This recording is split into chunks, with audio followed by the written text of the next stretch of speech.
Okay, I think, by the time he joins, I think we could start off now, since he said he's already joining by 10:35 now. Right? Let's start. Lida ma'am, can we start? Yes, we can start. Yes. Oh, thank you, ma'am. Thank you, ma'am.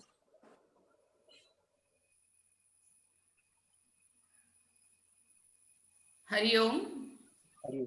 A very happy morning to one and all joined here. On behalf of Chinmaya Arts and Science College for Women, I welcome you all for the inauguration of Young Communicators Club YCC Chinarts chapter. Here we have Ms. Sheetal Pradeep of first year BSc Biotechnology and Ms. Hiba Subair of first year BCom as the MCs of today's program. Let me now invite Ms. Sheetal Pradeep to begin the program. Sheetal, over to you.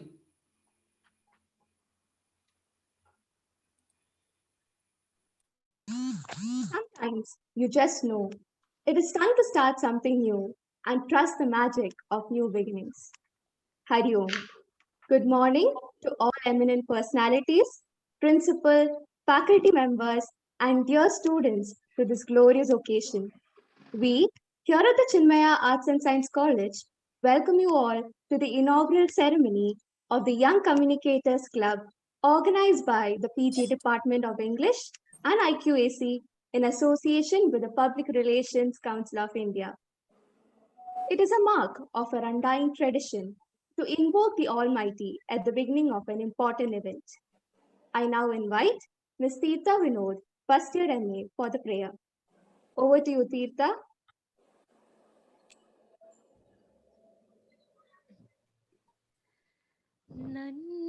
നന്മയാകുന്ന കാന്തി കാണുവാൻ കണ്ണിനാകേണമേ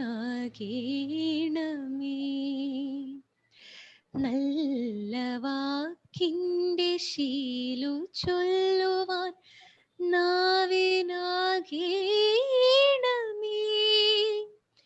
സ്നേഹമാകുന്ന ഗീതമോ എൻ്റെ കാതിനിണയാകണേ സത്യമെന്നുള്ള ശീലമോടെ ഞാൻ ശാന്തി അറിയണമേ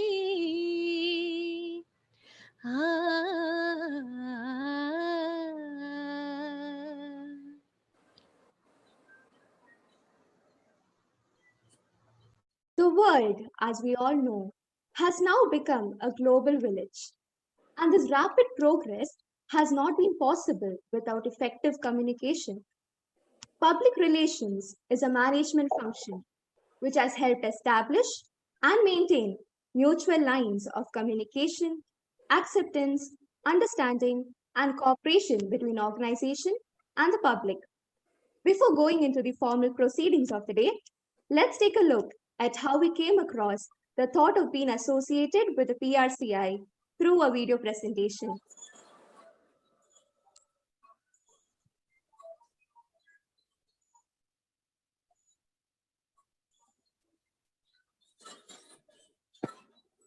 Tanya, after attending her online classes, she was relaxing with her mobile in eartone.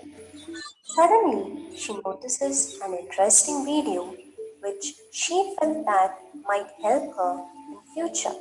Tanya, with her full excitement, started browsing all over the internet to know more about that content. The next day, she eagerly discussed with her friends about the information that she gained. It was all about PRCI, the great national level organization.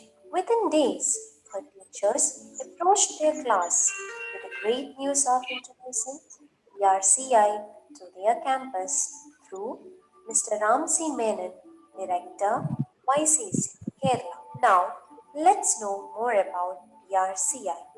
Firstly, let's get an idea about public relations.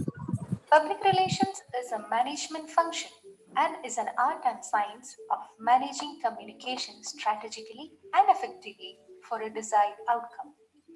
PR encompasses every aspect of communication for an organization to achieve a particular goal or result through a very human holistic approach to understand various groups of people. What is PRCI? Born on 3rd April 2004, PRCI strives to enrich professional development and aids networking opportunities to further the cause of profession. Headquartered at Bangalore, Public Relations Council of India (PRCI) is a pan-India communication exchange forum with its presence in 38 Indian cities and towns. This premier network connects PR, media, commercial, public service advertising, academia in communication, and students. PRCI provides industry professionals an opportunity to serve their community by encouraging high ethical standards in their respective areas of work, and is the first forum to offer accreditation to the professionals in the stream. Next, let's get to know about the vision and mission of PRCI. The vision of PRCI is to be a one-stop global knowledge powerhouse in the fields of mass communication for professionals, educationists, researchers, and students. The mission of PRCI is to integrate communication organizations and professionals globally for sharing knowledge, breaking barriers and frontiers, both physical and mental, and also contribute to exchange messages and ideas to communicate for a better world. Public Relations Council of India (PRCI) How? Spain, Young Communicators How you don't know? YCC. YCC platform gives an opportunity to the students of mass communication and business management to learn the ropes of industry and get industry ready by interacting with eminent peers, communication personalities, business leaders, communication entrepreneurs, academicians through a series of workshop, seminar, webinar, creative events, and global congress. To sum up, we can say that Public Relations Council of India (PRCI) is a premier non-political and not-for-profit organization of professionals in the field of public relations, communication, advertising, and many other allied services. It has been actively pursuing the spread and popularity of communication and public relation in India. Wasn't that a really exciting overview? This is why we became the 10th chapter of YCC. Public Relations Council of India, or the PRCI, is the largest fraternity of public relations and communication professionals in the country, with 40 chapters all over the country. PRCI can guide management students if any of them are interested in internships in PR and communication areas. Mr. Ram C. Menon, a postgraduate in marketing management and marketing communication with professional exposure to advertising, sales, and marketing. He co-founded Kerala's first professional event management and wedding planning company, Impresario, in 1995, co-founded Impress PR in 2010, resource person to management and mass communication educational institutions, and knowledge specialist in a syllabus updating team to educational institutions. Now, I invite Mr. Ramsey Menon, Director, YCC Kerala, to deliver the welcome address. Over to you, sir.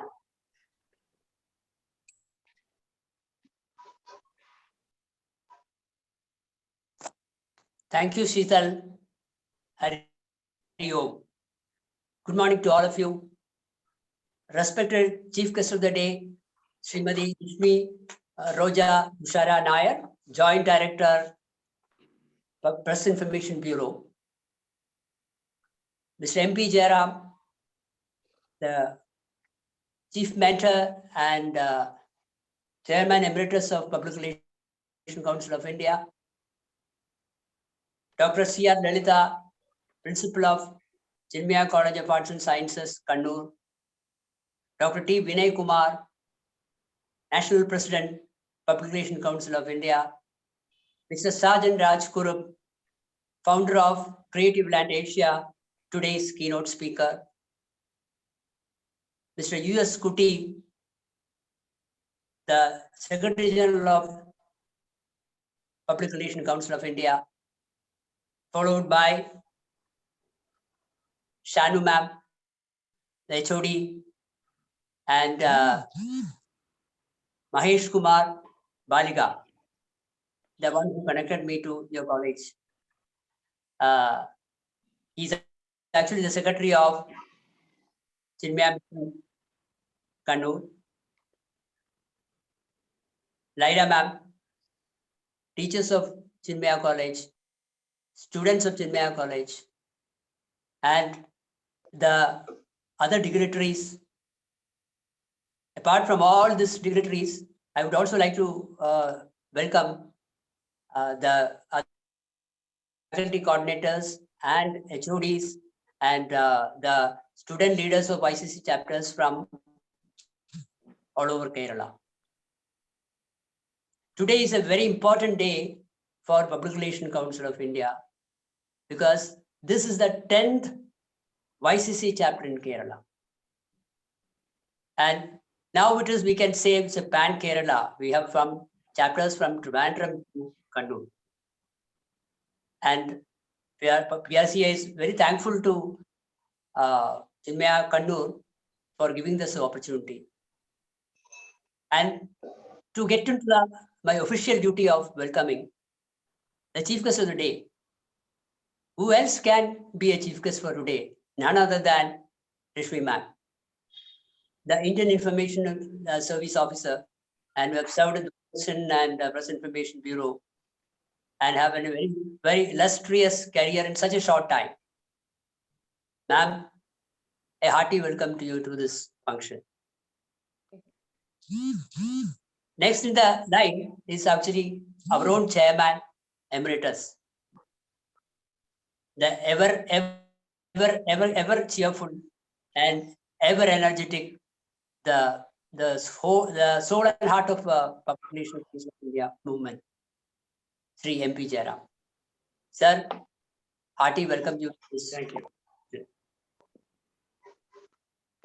C.R. Lalitha, who actually took time.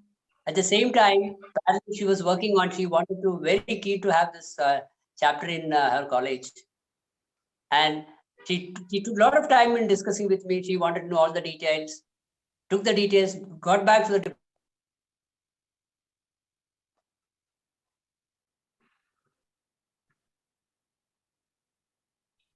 Ram, you are muted. Please unmute yourself, sir. Ram, sir. Lalitha ma'am, most hearty welcome to you to this occasion. Sergeant, today's keynote speaker, someone even I look up to, because in such a short time, from 2007 to say to take 2021, he built a company which is a dream of many of the Malayali youngsters. Sergeant, we welcome you to this opening ceremony of Young Communicators Club in Chinmaya College, Kannur. Mr. U.S. Kuti, the man with a few words, but man with a wisdom, and he believes in action. He is the Secretary General of Public Relations Council of India. Mr. Kuti, hearty welcome to you. And Chinmaya Mission's Secretary, Mr. Mahesh Kumar Baliga. He is the one who is instrumental in bringing this chapter to Kannur. And I welcome you, sir, to this opening function. Also, I would like to welcome to Shanu ma'am, the HOD of English Literature Department, Kannur, Chinmaya College, as well as Lyra ma'am, the faculty coordinator, who is a one-point contact for me to bring this chapter to you. Hearty welcome to Lyra ma'am. And also a hearty welcome to all here, all the PRCI national level officials, presidents and members from rest of the PRCI chapters, the HODs of other colleges which has YCC chapters, and the students of other colleges, and all the students of Chinmaya Kannur. I think there are a lot of students are here actually. A hearty welcome to all of you. And now let's proceed to the next part, the most important part of this program, the inaugural. Thank you. Thank you, sir. Today, we celebrate this wonderful opportunity with one of the respected personalities in the field.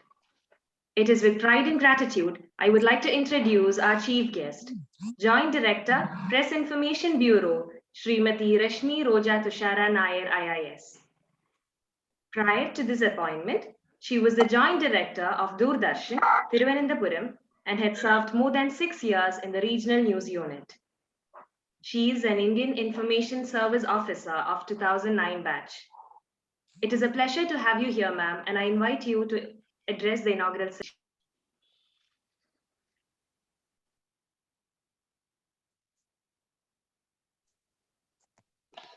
Thank you so much. Esteemed members of the Public Relations Council of India, respected principal of Chinmaya Arts and Science College, teachers and dear students, a warm good morning to one and all. First of all, let me congratulate PRCI for taking such an initiative to set up Young Communicators Club across colleges. I really hope and I really wish you the best that you may take this initiative forward and you make a difference in not just a career, but also the lives of a young generation. Well, a little bit about my service next. I belong to the Indian Information Service. Since there are a lot of students interested in communication, interested in public relations here, I think it would be appropriate to mention it. Now, we all know the Civil Services Examination. It is an annual examination and you appear for it. And once you clear it, you have a list of services. For instance, you have the Indian Administrative Service, you have the Indian Police Service, or maybe the Indian Revenue Service, and so on. One such service is the Indian Information Service. And what does this service do? What do the officers or the bureaucrats of this service do? We act as the media managers, come bureaucrats of the government of India. Though our cadre controlling authority is the Ministry of Information and Broadcasting, we work with various ministers to, as media managers, we handle the media, we handle public, we handle the press, both electronic, the print media and also electronic media. We handle the press, etc., for the government of India. So, which means when you're an officer of this service, you occupy a very prestigious and also very public post. And now to the matter at hand, communication. So I think communication is something that is very easily defined. I mean, it's, very simply it is defined as the exchange of information. You need a sender, you need a message, and you need a receiver, that's it. So it is one of the easily defined terms, I would say, in the jargon of English language. But it is one of the most complicated, one of the most complex concepts as well. Why do I say this? Because everything, every organic matter from the single cell organism to us, human beings, the topmost of the life cycle, up to us, every being communicates in one form or the other. Now, as far as human beings are concerned, see, we started communicating right from prehistoric times. When there was one individual, or maybe when there were, more than one individual, even then there must have been communication. The tangible evidence, I would say, would be all those cave paintings and all those artifacts that you have from prehistoric sites, from the Stone Ages. Even then, remind you, people did cave paintings because they wanted to express themselves, because they wanted to communicate what was within them. Communication also definitely, this is the tangible evidence, as I said, it must also definitely have served to, maybe they use sign language, maybe they use gestures, maybe they had some little bit of, they had a little bit of vocabulary, script, sounds, whatever that might be, they would also have served a utilitarian purpose. They would have, communicated for day-to-day things. Well, and I guess from there, we have reached a point where you have a communication boom, a communication explosion of sorts. We have so many platforms to communicate now. especially with social media, everyone is active. We know the different platforms available. Everyone has, all those, Twitter accounts and Facebook accounts and WhatsApp accounts and whatnot. So much so that I think now we should learn the art of silence, because silence is also an important part of communication. See, I'll give you an example. Now, suppose, siblings quarrel. Suppose a brother and sister or a sister and sister quarrels. And what happens? One person keeps silent and it immediately communicates to the other person, okay, she or he is angry with, isn't it? So silence is also an essential part of communication. And I think this generation, or maybe the world at large, should now learn a little bit of the art of silence, when to keep quiet as well. I only say this because communication is misused to so much, to such an extent, that you see all these crimes and you see the crime rate increasing and you see all these platforms being used and misused. That is only the reason why I say we need a limit to the extent of communication that we are allowed to do, at least on these social media platforms, these public platforms. Well, let me tell you this. So as a fact, we know that we all know how to communicate, isn't it? No one needs to teach us. It is a basic human instinct. We all will communicate. But the question is how to communicate effectively. What is effective communication? And how far are we able to do that? Now, that is the whole point of having graduate and postgraduate and doctorate level courses on mass communication and journalism, because it is such a vast subject. It's a very complex subject, and it teaches us so many things. Let me give you a small example. You must have heard of the famous writer Victor Hugo, right? French writer. He has written a very famous work, isn't it? What is it? La Miserable, right? That was published, I think, in the 19th century, 1862 or something. So when it was published, Victor Hugo was traveling. So he was very anxious. He wanted to know how his book was doing. So he sent a letter to his publisher with just one symbol. Can you guess the symbol? A question mark. The letter had just one symbol, a question mark. That is, he wanted to know how his book is doing. And the publisher, very intelligent fellow, he also sent a reply, and the reply was an exclamation mark. The book is doing well. See, that is effective communication.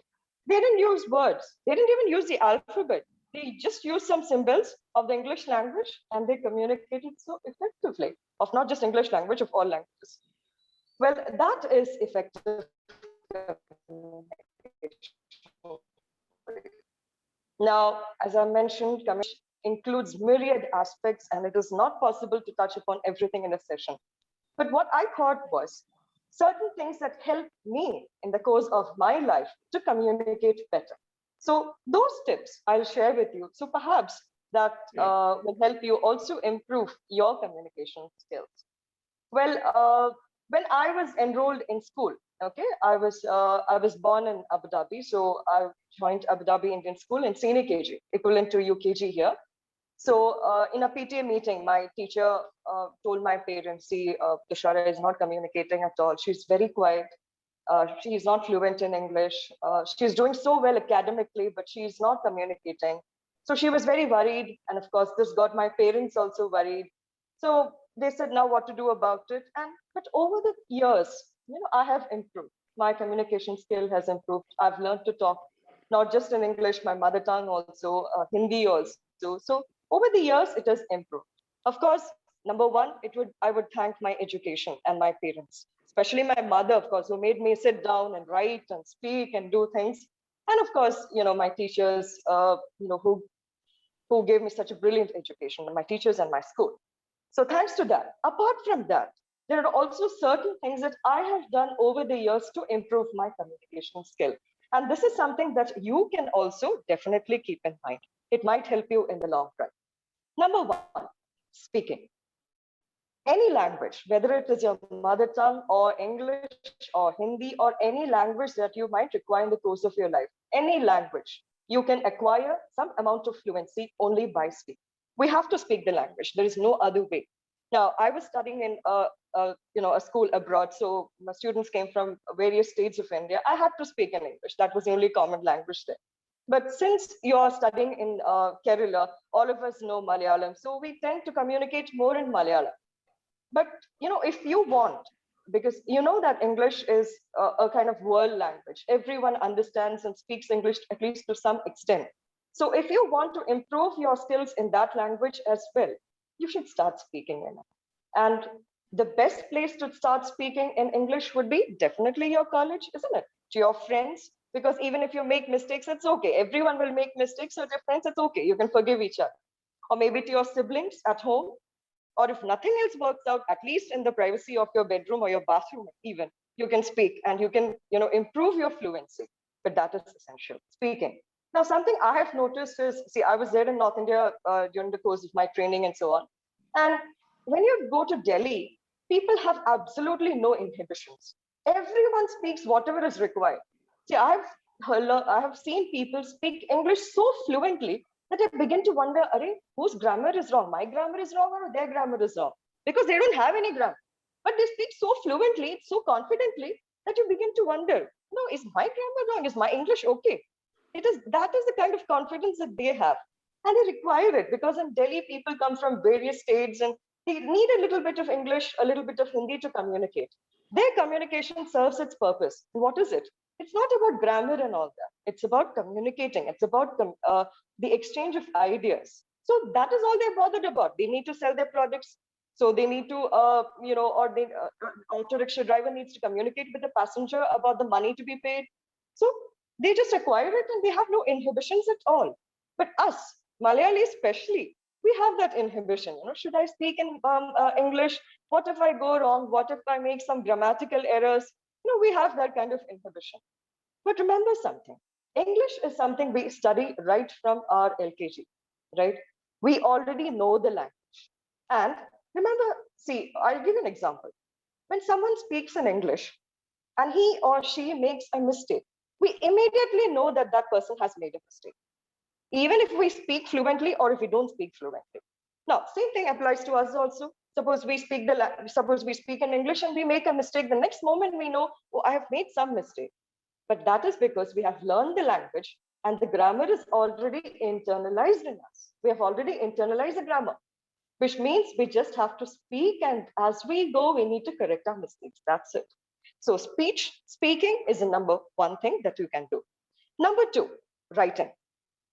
Even today, let me tell you, even today, when I watch movies or when I read some books or when I watch documentaries or things like that, or when I read newspapers or non-fiction books, when something interesting strikes me, I always keep some noting of that. And books and movies, I always keep summaries. I just write down things just for my sake, just for internalizing whatever I have seen, just to think about what I have seen. Writing can help you a lot. Why? Because speech is instantaneous. Once you speak, that's it. But writing is not like that. You have time to put your words into, to put your thoughts into words, and you can, as you write, you can correct your grammar also. And no one is going to be, no one is going to say, okay, you have made a mistake, because it's after all writing, and you can correct whatever you're writing. So writing is some other skill that you can develop, and that will also help your communication in the long run. Number three, reading. Now, I was a voracious reader right from the beginning. And see, earlier when I used to read when I was a kid, when I used to read my textbooks and so on, I used to underline difficult words and I used to write the meaning on top. So whenever I went through my lesson, whenever I revised my lesson, that word also would be revised and it would be etched into my mind. And even today, when I read, when I come across a difficult word, of course, I don't underline in textbook now. There's no harm in doing that still.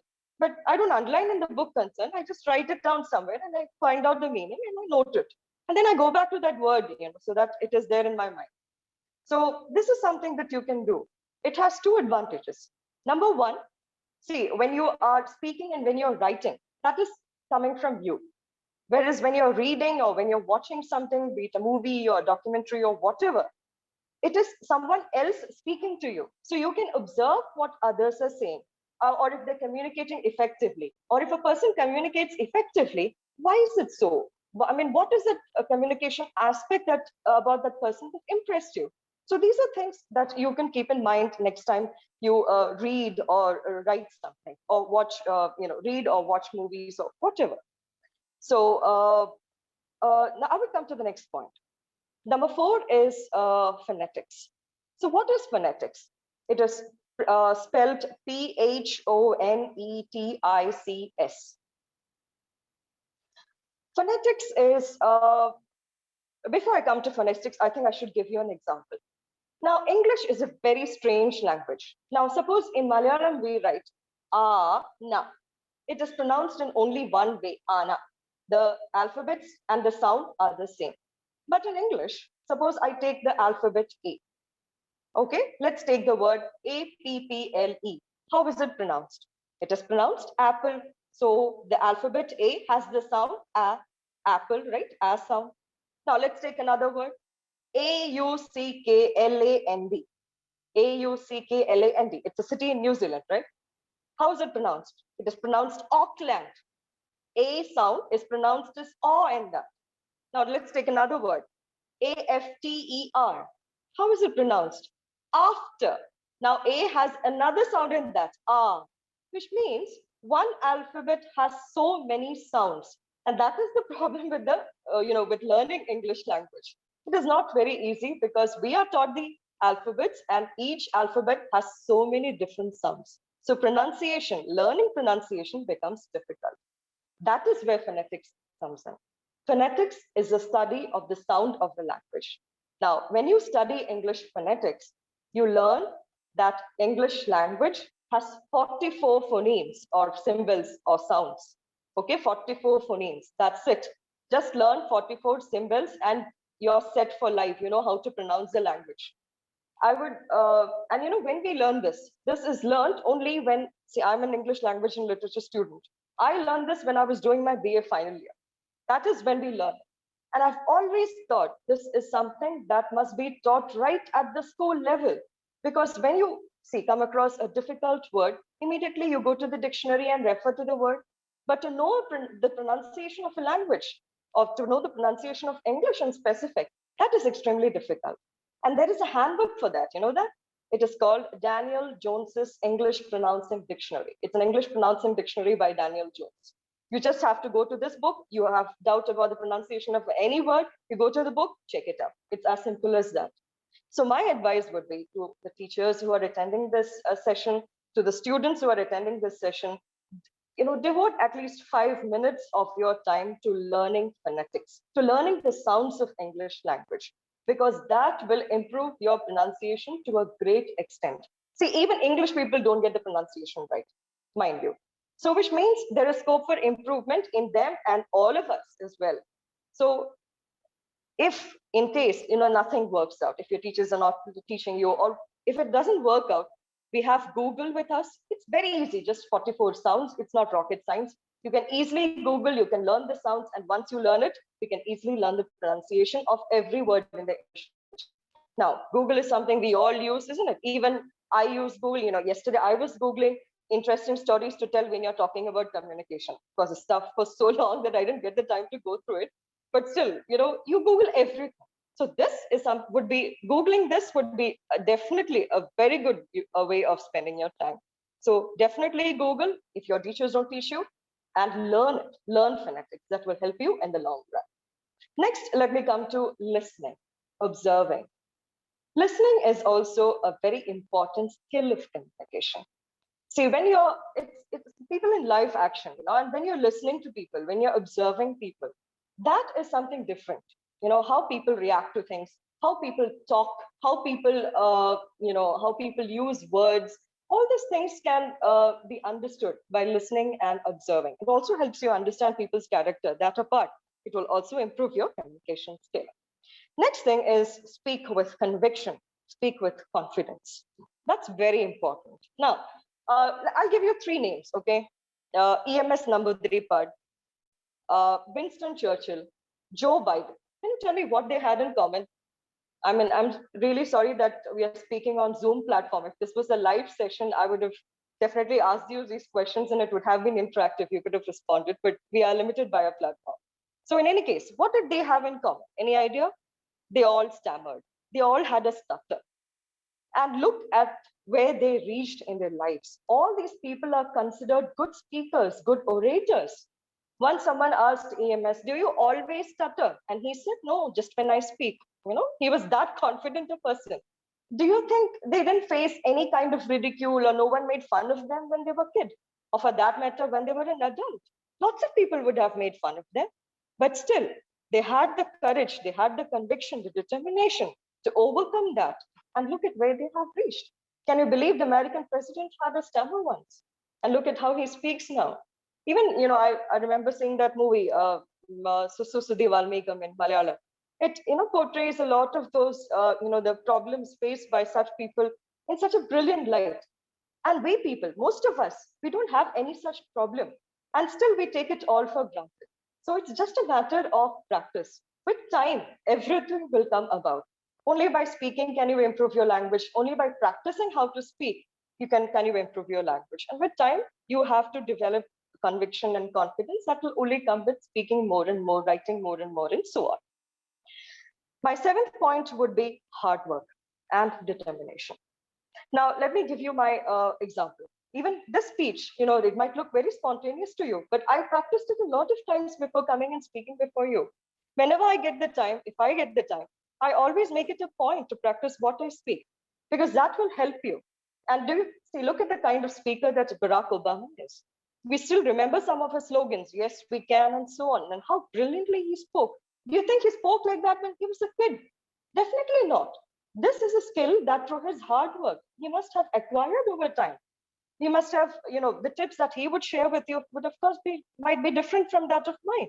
But there are some basic things, of course, I think he would also touch upon, but still, nothing is impossible. Everything can be done. Even developing good communication skills, if you're studied in a Malayalam medium school, is not difficult. When I studied when I was doing my PG, when I was doing my degree, I had lots of teachers who came from the Malayalam medium teaching me excellent English. They were English language and literature teachers. And the English, I found no fault in their English. They spoke so well. Of course, they had a different accent, but so what? Accents, Indian accent, Canadian accent, Australian accent, all these accents are accepted across the world. Even if you go to England, if you go to Great Britain, people speak in different accents there also. It is not bad to have an accent. You just have, your mother tongue will definitely influence your English, and it is not wrong to have it, which means everyone has the opportunity. It's just about grabbing that opportunity. And last but not least, I would say when you communicate, it always also reflects your character. For instance, if you're a very warm person, it will come across in your communication. If you're a very harsh person, it will come across in your communication. See, haven't you noticed all these, great speakers of recent times? For instance, let's say Barack Obama. He speaks in a different manner. He appeals to us in a different manner. What about Trump? Trump creates a different impression, isn't it? What about the Prime Minister, our Prime Minister? He creates a different impression. So your character always, it is reflected in everything that you speak and do, but also in your communication. And since you're all so young and you have such a long way to go and you're going to meet so many people in life, see, let me tell you something. The world is a harsh place and every person has his or her share of misfortunes already. As human beings, we don't need to heap more misery on each other. There is enough in the world. So if we can be a little kind-hearted, good intention, that will definitely reflect not just in your communication, but also in your overall well-being and in your life as well. Sometimes when I see all these natural calamities happening, the recent floods and now coronavirus, I think it is the universe's way of telling us, human beings, enough. You have gone too far. So, if possible, of course, it is your choice. If possible, try and be good human beings. And your prayer song is something that would lead you in the right direction. It's such a beautiful song. And last but not least, let me end my session with a beautiful story from the Mahabharata. I didn't Google this. This is from what I've read. So, Vedavyasa, the person who wrote Mahabharata, was looking for someone to write Mahabharata. He thought about a lot of people. Finally, he thought, okay, let me approach Lord Ganesha. Let me approach Ganapati for writing my book. And he meditated on Ganapati and Ganapati appeared. He said, okay, what do you want? He said, see, this is what I'm planning. Will you write? He said, Ganapati said, yes, I will write it for you, but I have one condition. So he asked, what is it? Ganapati said, okay, I should not stop while I'm writing. That is, you should dictate to me non-stop. So Vedavyasa smiled and said, Fine, okay. But I also have one condition. Ganpati asked, what is it? Vedavyasa said, see, my condition is that whatever you write, you must understand before writing. Ganpati smiled. Now, what an excellent way to end an argument, isn't it? Such a positive turn to an argument.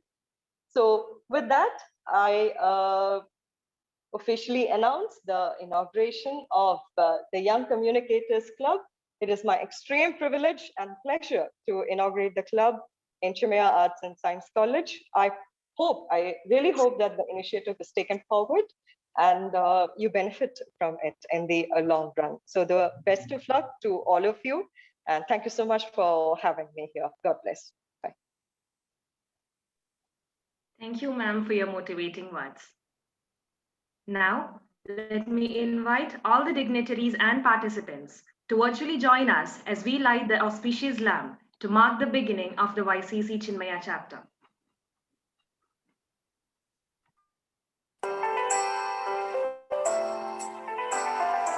Asato ma sadgamaya, tamaso ma jyotirgamaya, mrityorma amritam gamaya. Om Shanti Shanti Shanti.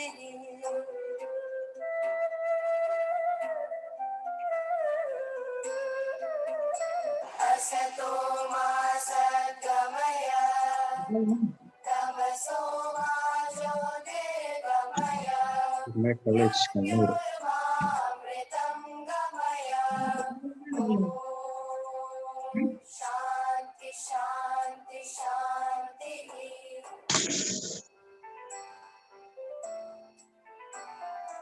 Asato ma sadgamaya, tamaso ma jyotirgamaya, mrityorma amritam gamaya.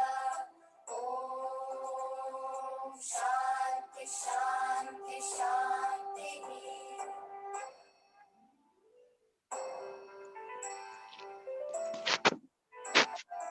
Asato ma sadgamaya, tamaso ma jyotirgamaya, mrityorma amritam gamaya.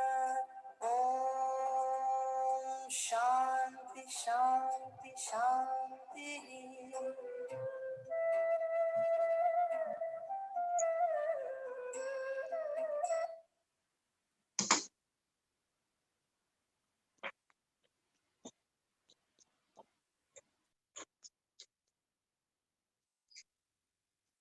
It is a privilege and honor to introduce Mr. M.B. Jairam, the Chairman Emeritus and Chief Mentor of PRCI.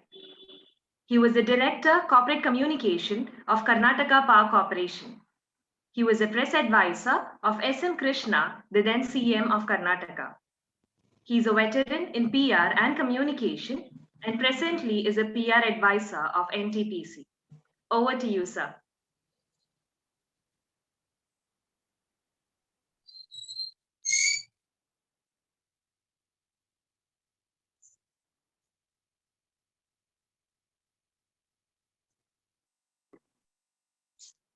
I think you can hear me now. Yeah. Yes, sir. Good morning, everyone. Yeah. After the inauguration by lighting the lamp, it was a wonderful gesture, inaugurating with lighting the lamp. Though online, it was really touching. Thank you so much for inviting me for this occasion. I am happy to inaugurate formally this Chinmaya Arts and Science College of Women of Chalakano, Kerala. Thank you so much. And I'm very happy to be with you for so many reasons. Kerala is leading with the YCC with 10 chapters. Earlier it was Bangalore, Karnataka, then it went on to Pune and Calcutta. Now you are the champions. Every day, there will be one more added to our YCC family. It is a very nice occasion to see YCC is growing. And thanks to Mr. Menon, our Ram Menon, for taking the lead in Kerala. He is our director of YCC and also the chairman of Kerala Kochi chapter. Thanks to him for enlarging our actual YCC family. Dear Rashmi Roja Nair, JD of PIB, Dr. C.R. Lalita, worthy principal of the college, Sarjan Raj Kurup, is the founder, I think, Creative Land Asia, and Mahesh Chandra Baliga is also the secretary of the college, and our dear Dr. T. Vinay Kumar, National President PRCI, Mr. Koti, our Secretary General, All India, and JJ from Rourkela, and also so many people, they wanted to join, but because of the timing which we have kept, they are busy with their own official business, they could not be able to join. They informed me that they are unable to join, but they have sent their greetings to the new chapter at Kuno. This is what happened in the morning business. Our PR profession in India is the largest democracy in the world. It's not new, but actually it has given a shape only in 1990. We PR people saw a sea change.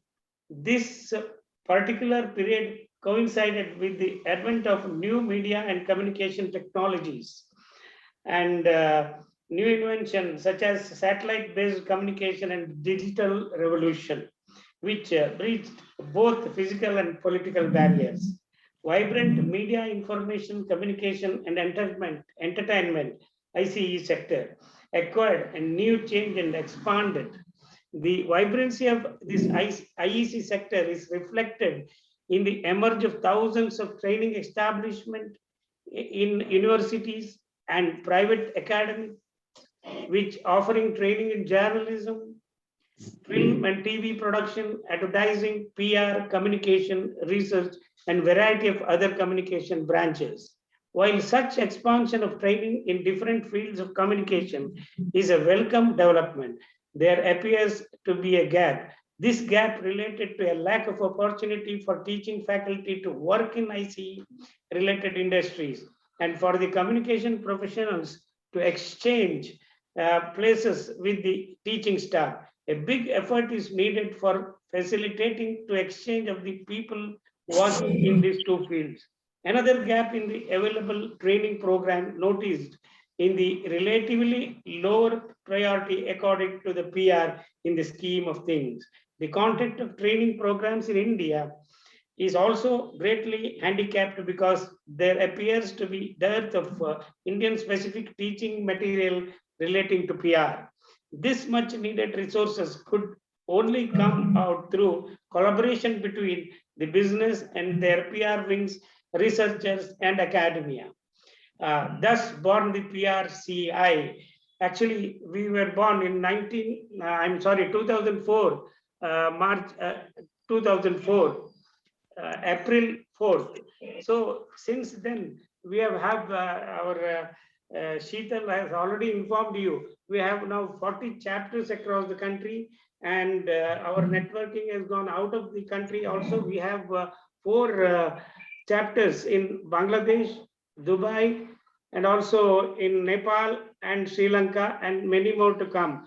Because of this pandemic problems, we have to go as a little slow because we have to inaugurate our Bhutan, Malaysia, Australia, and Singapore. They are ready, but because of this COVID problem, we are going a little slow, and it will happen soon. These are the few things I wanted to tell you about PRCI, and particularly coming back to the PRCI branch, the unit of PRCI, the Youth Wing, Young Communicators Club, started in 2013, especially for students of communication, PR, and allied subjects.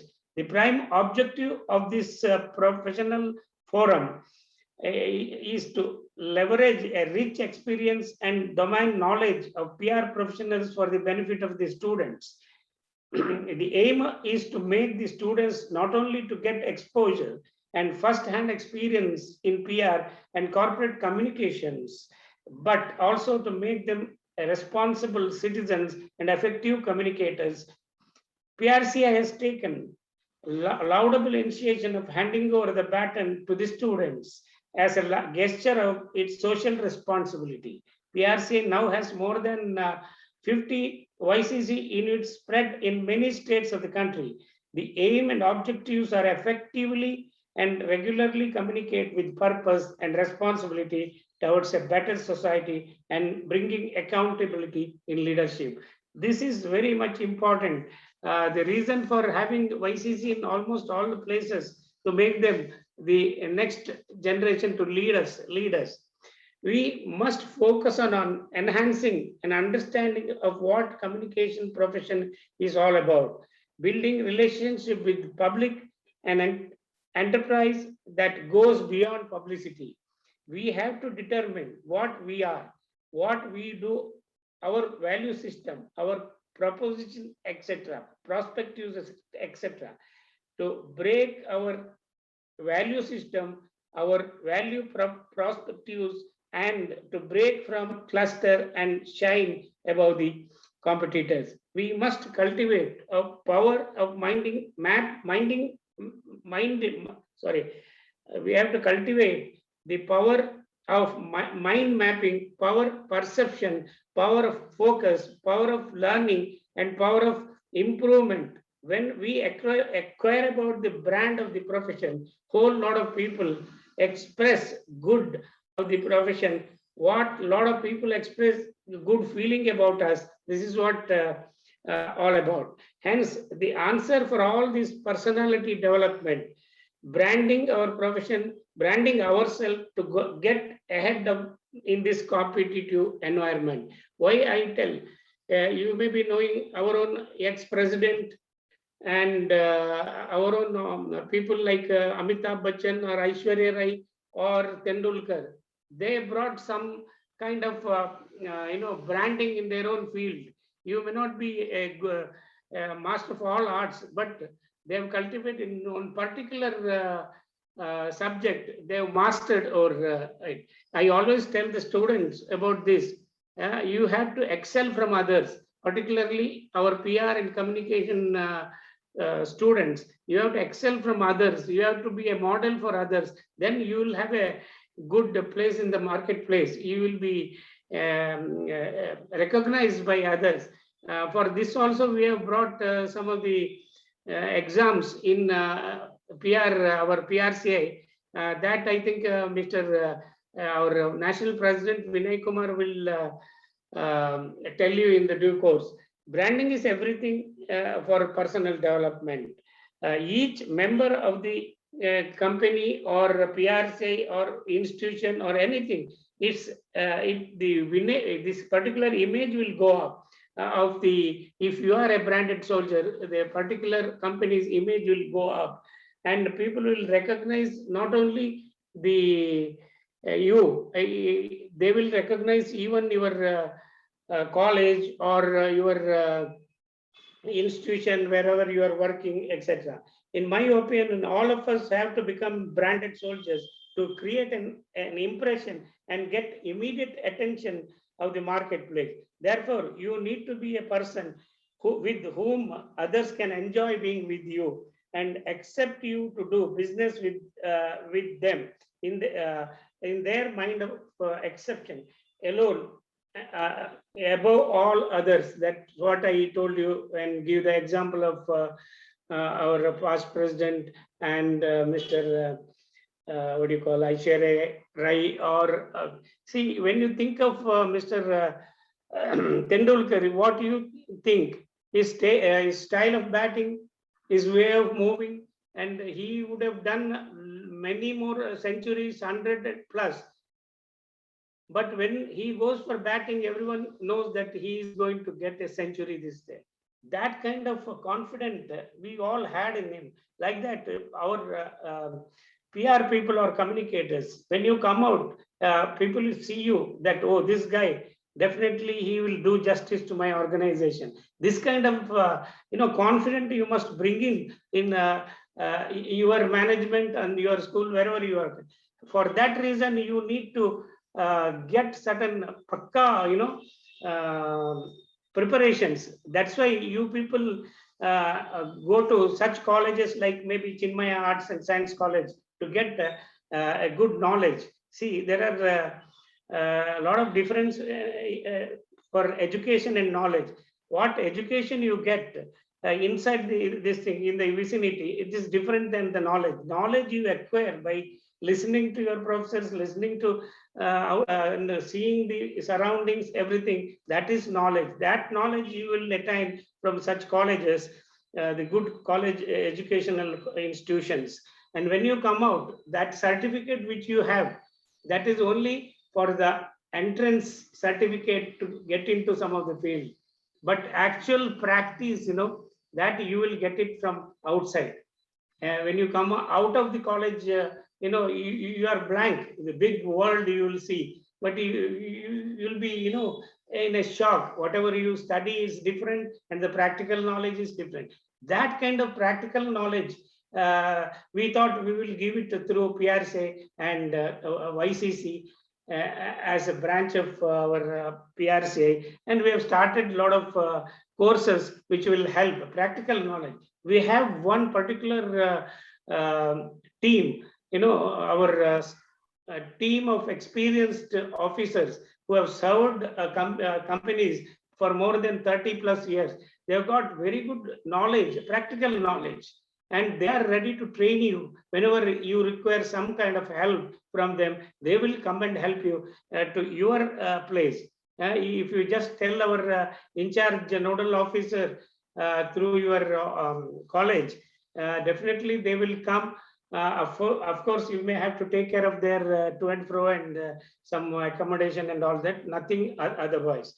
They will come and the required help, in the sense, if you want to have a particular subject, they will come. We have people, more than 60 people have enrolled in our this team. I mean, our pool of experts. You can always contact one Mr. Chinmaya Praveen of YCC head, and Smita, who is the in charge of this expert pool committee. And you can write to them. They will come and guide you. And there are other things also. We have started one more, this thing is a program for our PR people, those who have completed 5 years in their office. They will be taken an exam, this is like your accreditation program for others, you journalists and all that. We are thinking of starting this accreditation program for PR and communication professionals.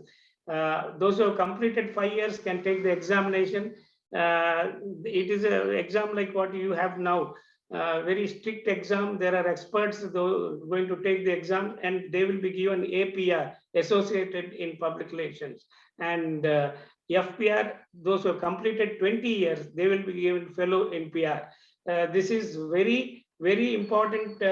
It's that IAS and IPS officers degrees. When I was a speaker in US, invited by our International Public Relations Association of America, I found a lot of people are putting their tag as APR. Then I called them and asked them why you are putting. See, this is the degree what we have got in. We are professionals in PR, particularly PR profession. So America, New Zealand, Canada, and Singapore, they all have this system of upgrading themselves every 5 years. And this is a good sign that we have wanted to bring this also in PRCI. There are a lot of things which Mr. Vinay Kumar will tell you in the next few minutes. And I just wanted to tell all young students, and you have to face the new situation after the pandemic. problems, after this 2019 problems, things have changed. Everything is digital, or some or the other way. People have to struggle for their existence, no jobs and all that. Being this time, you have to be very careful and very alert, 24 hours, 24/7, you have to be alert, whether it be a English journalism or Kannada or Malayalam, whatever it is, whatever you select, concentrate on only that subject. Don't put your legs in two boats. You have to fix your mind that I will study this. Some students were asking, sir, why this? What about this subject, that subject? I used to counsel them. You know what? They want to become shine in TV media because every day their face comes. It is not the right thing to do, because you may come, but you have to be what Madam Rashmi was telling: language, listening, working hard, all these things. You will have to take it up very seriously, because when you can't pronounce properly, you are out of the everything. People will not take you for more than a week. They will send you out. You should know what kind of work I can fit in. So you will have to decide before you step into that particular profession. So think for some time and see, I know this very well, so I will take up this job. I may shine there. That kind of attitude you must cultivate, and then move on. You will definitely shine, and you will get a good name outside the market, and you will be recognized everywhere. So these are the kinds, another thing she was also telling, speaking, public speaking and all that.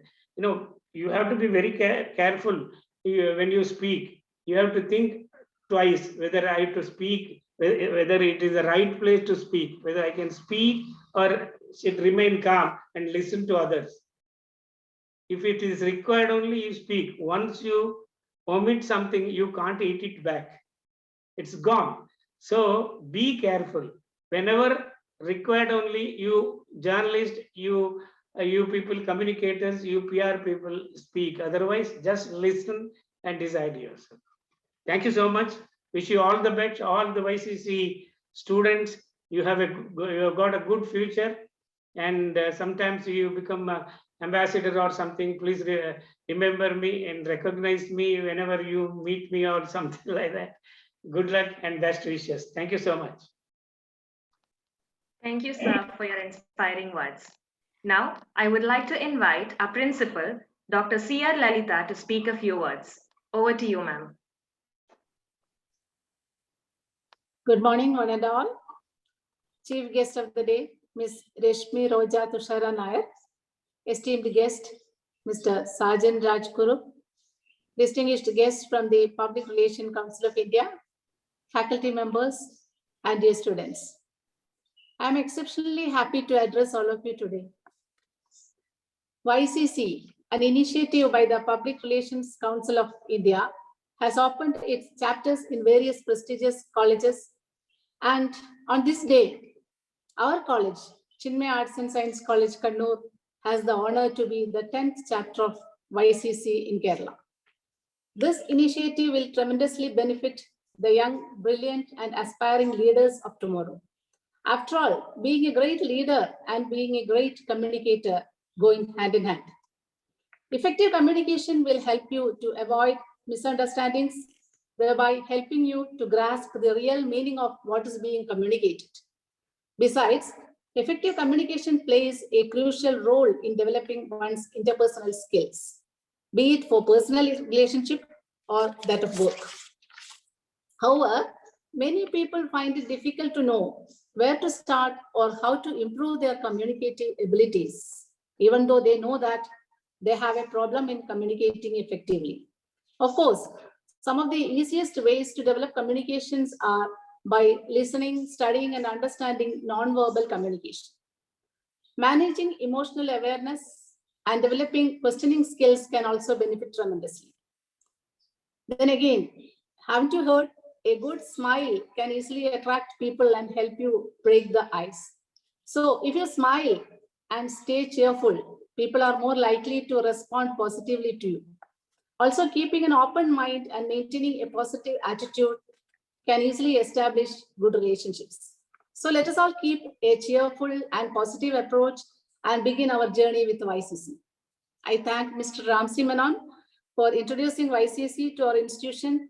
And I also extend a thanks to the Secretary of Chinmaya Mission Kannur, Mr. Mahesh Chandra Baliga, for giving the push for this joint initiative. I am indeed very confident that this joint venture between PRCI and our college will lead to the growth of a high-spirited leadership within us. May your personality, confidence, and communicative ability bloom magnanimously during the many sessions of YCC. Thank you. Thank you, ma'am, for your enlightening words. Dr. T. Vinay Kumar, 4 decades of experience in PR and advertising. He is the first Malayali to become the National President of the Public Relations Council of India, Director, World Communicators Council, Vice President and Director, PRCI YCC Governing Council, Founder Secretary and Trustee, Pepper Creative Awards Trust. I welcome you, sir, to address the gathering. Thank you, Shidal. Good morning to all.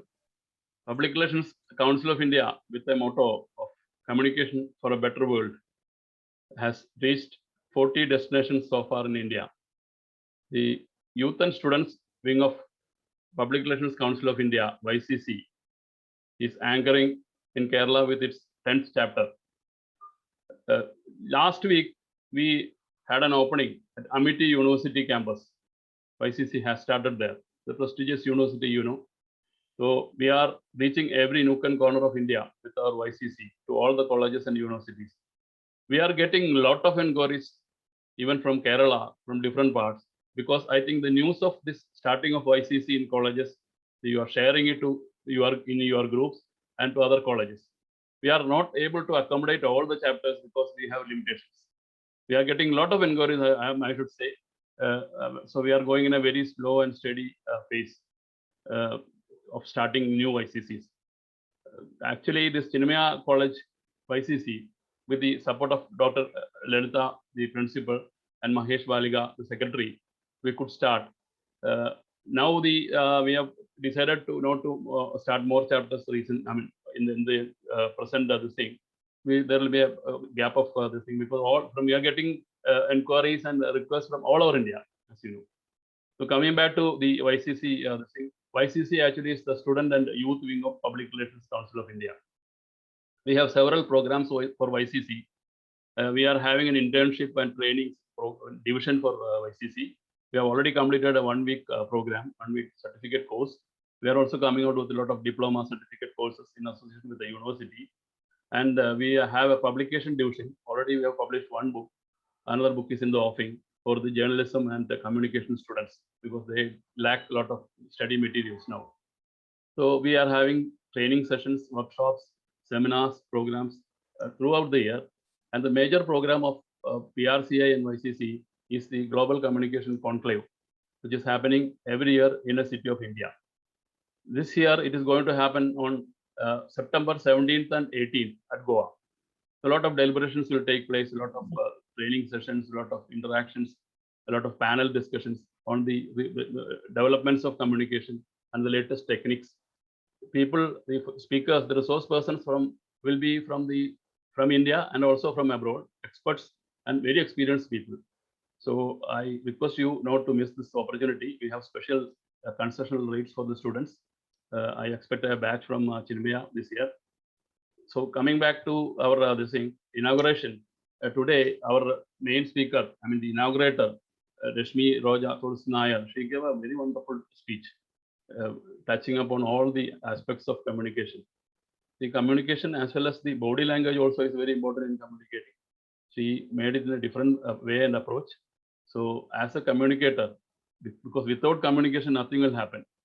So even a doctor will have to communicate properly to the patient, an advocate to the judge, a mother to her children, our child. So communication is everywhere and it is very important, whether it is individual or corporate or government or wherever it is. So it is a basic. So I urge all the students of the Chinmaya College to take more effort and concentrate on your communication portfolio. That will definitely give you a lot of impetus and for growth, and also will give you a lot of accolades in the future.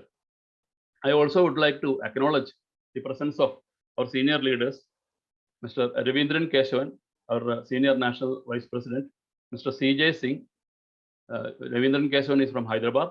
Mr. CJ Singh, another Senior National Vice President, he is from Chandigarh. Dr. T.S. Lada, our Bangalore chapter chairperson. Frederick Michael, Director of PRCI from Hyderabad. JJ from Roorkela. Not many people are there. I could find only these people. I acknowledge their presence and welcome them to this function. I wish the YCC, newly formed YCC chapter of Chinmaya College, all the best in the coming years. Let us, and also welcome them to our PRCI YCC family. Let us grow together. Let us during once the physical functions will start, we will definitely come there and meet you all. Thank you. Thank you for giving me this opportunity. Thank you very much.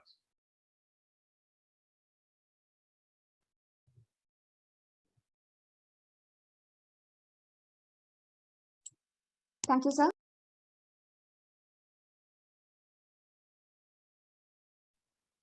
Swami Chinmayananda was an enthusiastic and animated orator who made the audience spellbound with his brilliant skills of interpreting the Bhagavad Gita. Swami Chinmayananda took this universal message of the Gita throughout the world.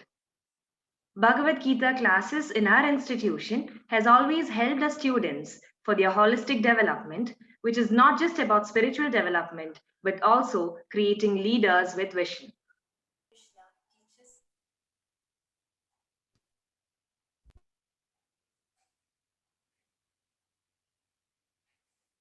What are you doing? Reading Bhagavad Gita? Great, yeah. I was actually going to ask you something about Bhagavad Gita. You know, I've heard that an executive who follows the path of Bhagavad Gita is well aware of the importance of communication. You know, I was thinking, what does Bhagavad Gita teach us about the importance of effective communication? What do you think about it? Bhagavad Gita is the guiding light of the world. It teaches us the realities of life. In Bhagavad Gita, Lord Krishna teaches us the importance of effective communication. Lord Krishna also tells us about the requirements for an effective communication. In Bhagavad Gita, chapter 17, verse 15, Lord Krishna tells us about effective communication. An effective communication should be truthful, it should be useful to the listener, and should be presentable to hear. And also, Lord Krishna tells us about the concept of effective communication, that is austerity of speech. Austerity of speech is upon enkindling the base emotions of the listener.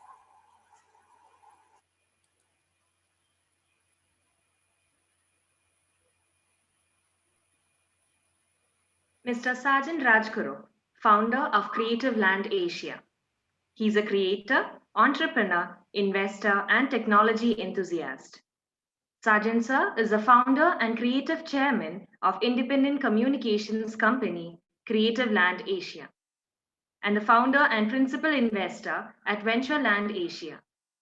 Today, Creative Land is a belief shared by more than 171 people across 2 full-fledged offices in India and 9 strategic offices in Asia. Over to you, sir.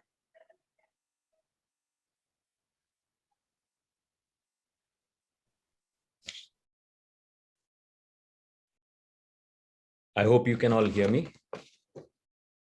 Yes, sir. Yes, sir. Okay, great. Great. So, respected principal, secretary, and the teachers of Chinmaya College, chief guest, Mrs. Rashmi Roja Tushara Nair, Mr. Jairam, Mr. Kutti, and Mr. Ram Menon, and the PRCC and the YCC team, and my dear students.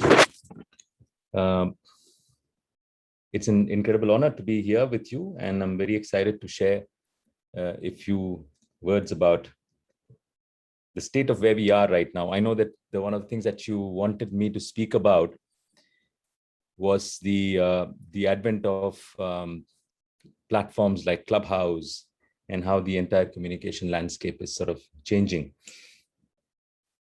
I thought I would address that in a very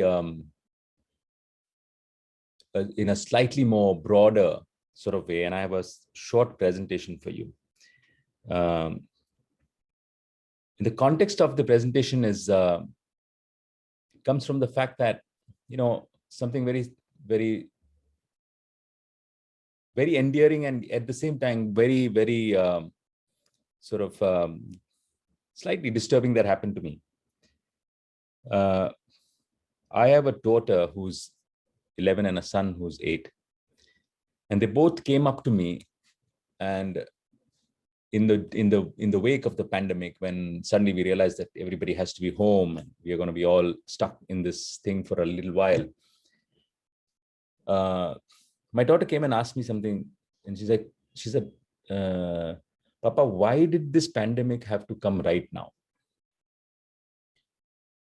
And the question was very deep and far deeper than how it was intended, because suddenly when you realize that this is perhaps what she's thinking, I'm in school, is this the age to go through something like this?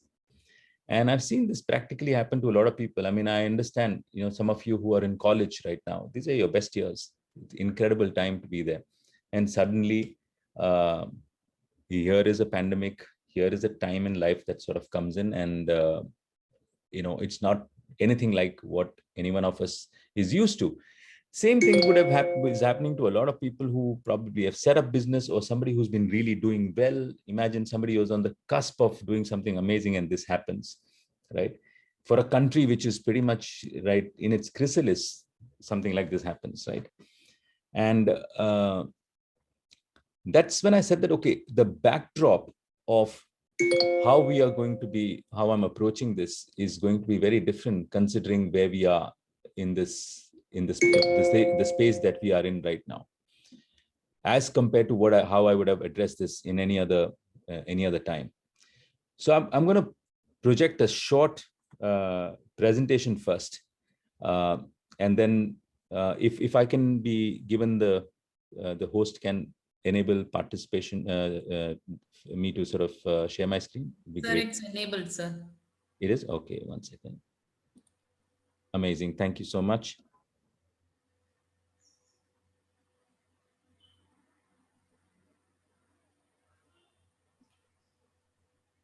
Great. Can you see my screen now? Yes, sir.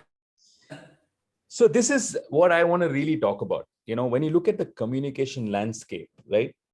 What's changing, right? I know a lot of people who are sort of saying that what is going on? This is, it just completely send us all in a disarray, right? Sort of thing. So suddenly when you look at it, everything is changing and nothing is, right? I'm going to play a short film. I mean, this is actually a very interesting ad film that just sort of came out. Maybe it's probably about 2 weeks old, maybe, that came out, and which the whole world is sort of talking about. I'm just going to play 3 seconds of it, and if you can confirm to me that somebody can confirm that the audio is very clear, then I'll sort of continue the rest.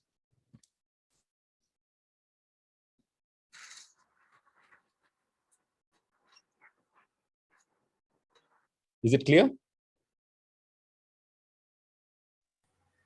So we can't hear the audio.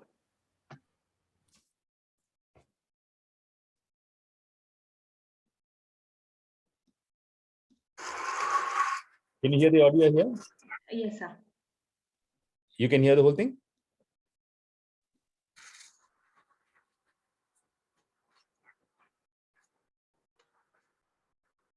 Good morning, folks. This is WGUM, your stay-at-home radio station with better music and more of it. News and weather is on the way.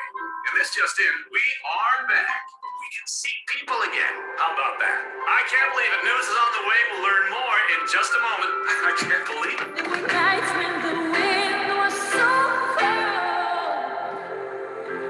But was it bad if I just listened to it right outside the window?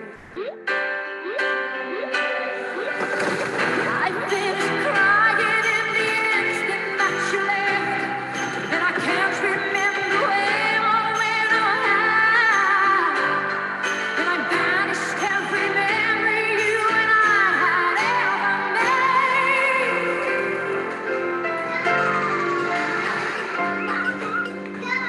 Touch me like this and hold me like that.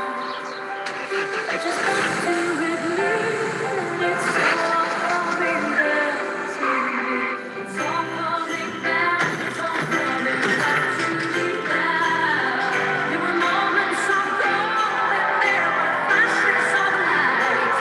There were nights of endless pleasure. It was more than any loss in life.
So this is how the world is hoping that things would change. Is this going to happen? No. Right? And this is what they call, when a brand puts something like this out, this is what is wishful thinking. And I really feel that while I address you today, I think the most important thing is not to sort of offer hope in the comfort of how the world was, but in the excitement of where the world can be and where the world will be, right? Even when I run my organization and when I speak to people, it's been 18 months since we've gone back to our office. We had a beautiful 30,000 square feet office and we were all very proud of. I was so happy having built this entire thing. And we haven't been there, right? And, and the first thing that I did in the 4th month of pandemic, I gave up the office, right? Although I had put in a lot of love and effort and everything into building the entire thing. So for me, it was most important, and that was a very symbolic aspect for me to really give up something I built with so much love. Because I realized that the first tenet of communication is to be able to not latch on to anything, right? You need to be able to adapt yourself to where the world is going to be. You can't really make it about the comfort of what you're used to, but the comfort or the discomfort of what it possibly could be, right? And am I happy I did that? So I'm going to take you through I'm just going to say 5 things that is going to be hopefully very helpful in putting your mind in the right space, from where we are, right?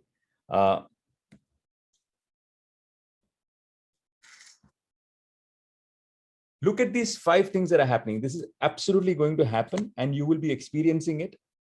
First and foremost, life is life. It's life on demand now.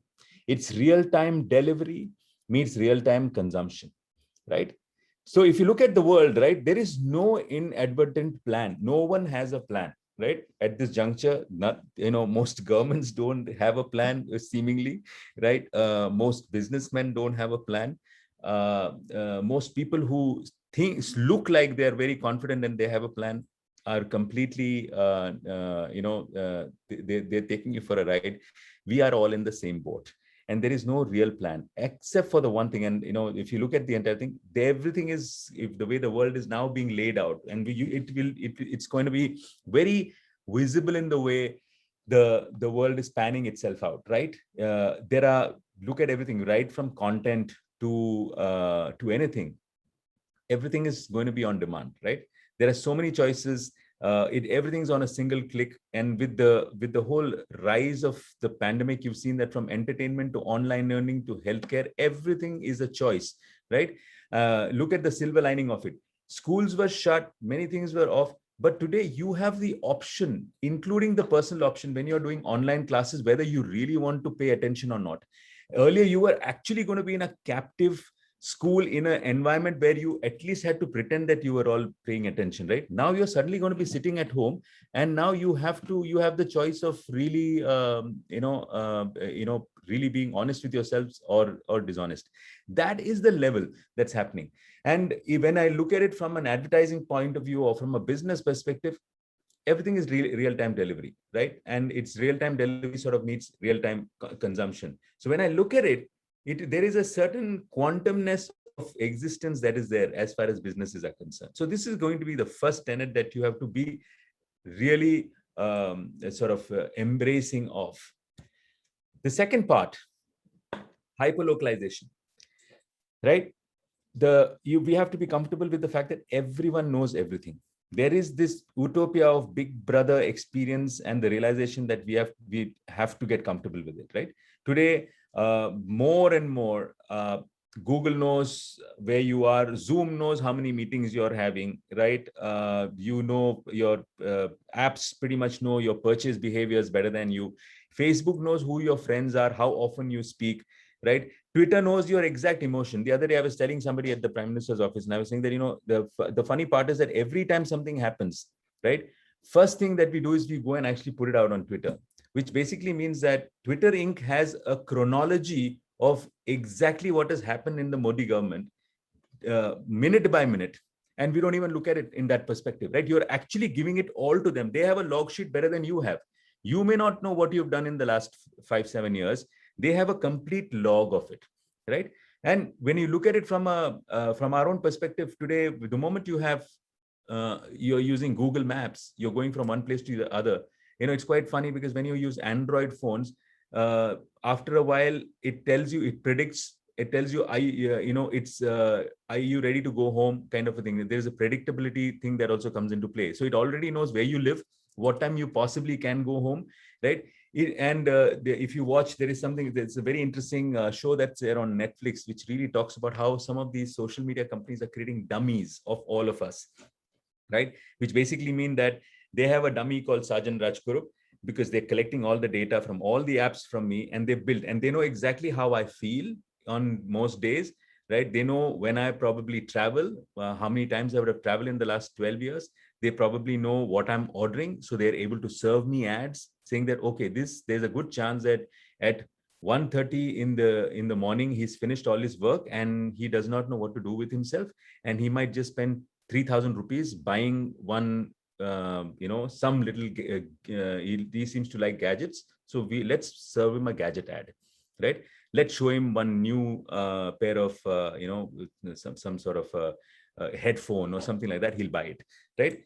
So this hyper-localization is here to stay, and there are brands that are going to use it. There are going to be services that are going to use it. So this is the second tenet, which is going to be very important for you to understand where the world is going. The third part is liquid experiences. All experiences are now suddenly liquid. We call it liquid experience now, right? There is no moment where you are only in the physical space or only in the virtual space, right? Now, if you go to a stadium to watch a live game, you are feeling great about being in that live stadium. But at the same time, you're tweeting and reading tweets of what people are talking about the game, right? Because there is this whole FOMO, fear of missing out, right? Okay, can you imagine you're in the game, you're watching the World Cup, you're watching the final, and you're actually in the game, but you're feeling like you're going to miss out what's happening on Twitter. So you have this liquid existence. The paradox of this is is kind of insane when you really think about it, right? You are on a vacation, but you are still in touch with everybody, trying to understand what's going on in the world. You took the vacation in the first place because you wanted to run away from all of these things, right? So there is this whole sort of liquid existence that's going to happen even when you're purchasing, right? You go to a, normally you would think that in the old ways of communication, you go watch an ad, you like the product, you go to a supermarket and you buy. Now it's the other way around. You're at the supermarket, you look at a product, you go and Google it, right? You check where prices are going on. So you're suddenly it's sort of sent the entire chronology of communication into a tizzy, right? Because you could just be going and you might stumble upon, oh, wow, that's a lovely, that's a good brand of, chips. Let me Google this. Or let me check it with a QR code. And then you go there. So this is, again, liquid existence. How many times have you seen yourself probably watching a movie, or you're on Netflix and you see a movie and you Google reviews, right? Or you say, oh, what's the name of this actor? Then you go and then you go into some other stream. While you're watching the movie, you're looking at something else, right? So this whole two-screen existence, at any point in time, you're always going to have at least two screens. If you're staring at one screen, there's a second screen that's there, which is telling you a little more about the first screen, right? So there's always going to be this liquid existence between this, and the other thing is the online and the offline sort of experience. So this is the third tenet that one has to remember in the times that we are all growing up.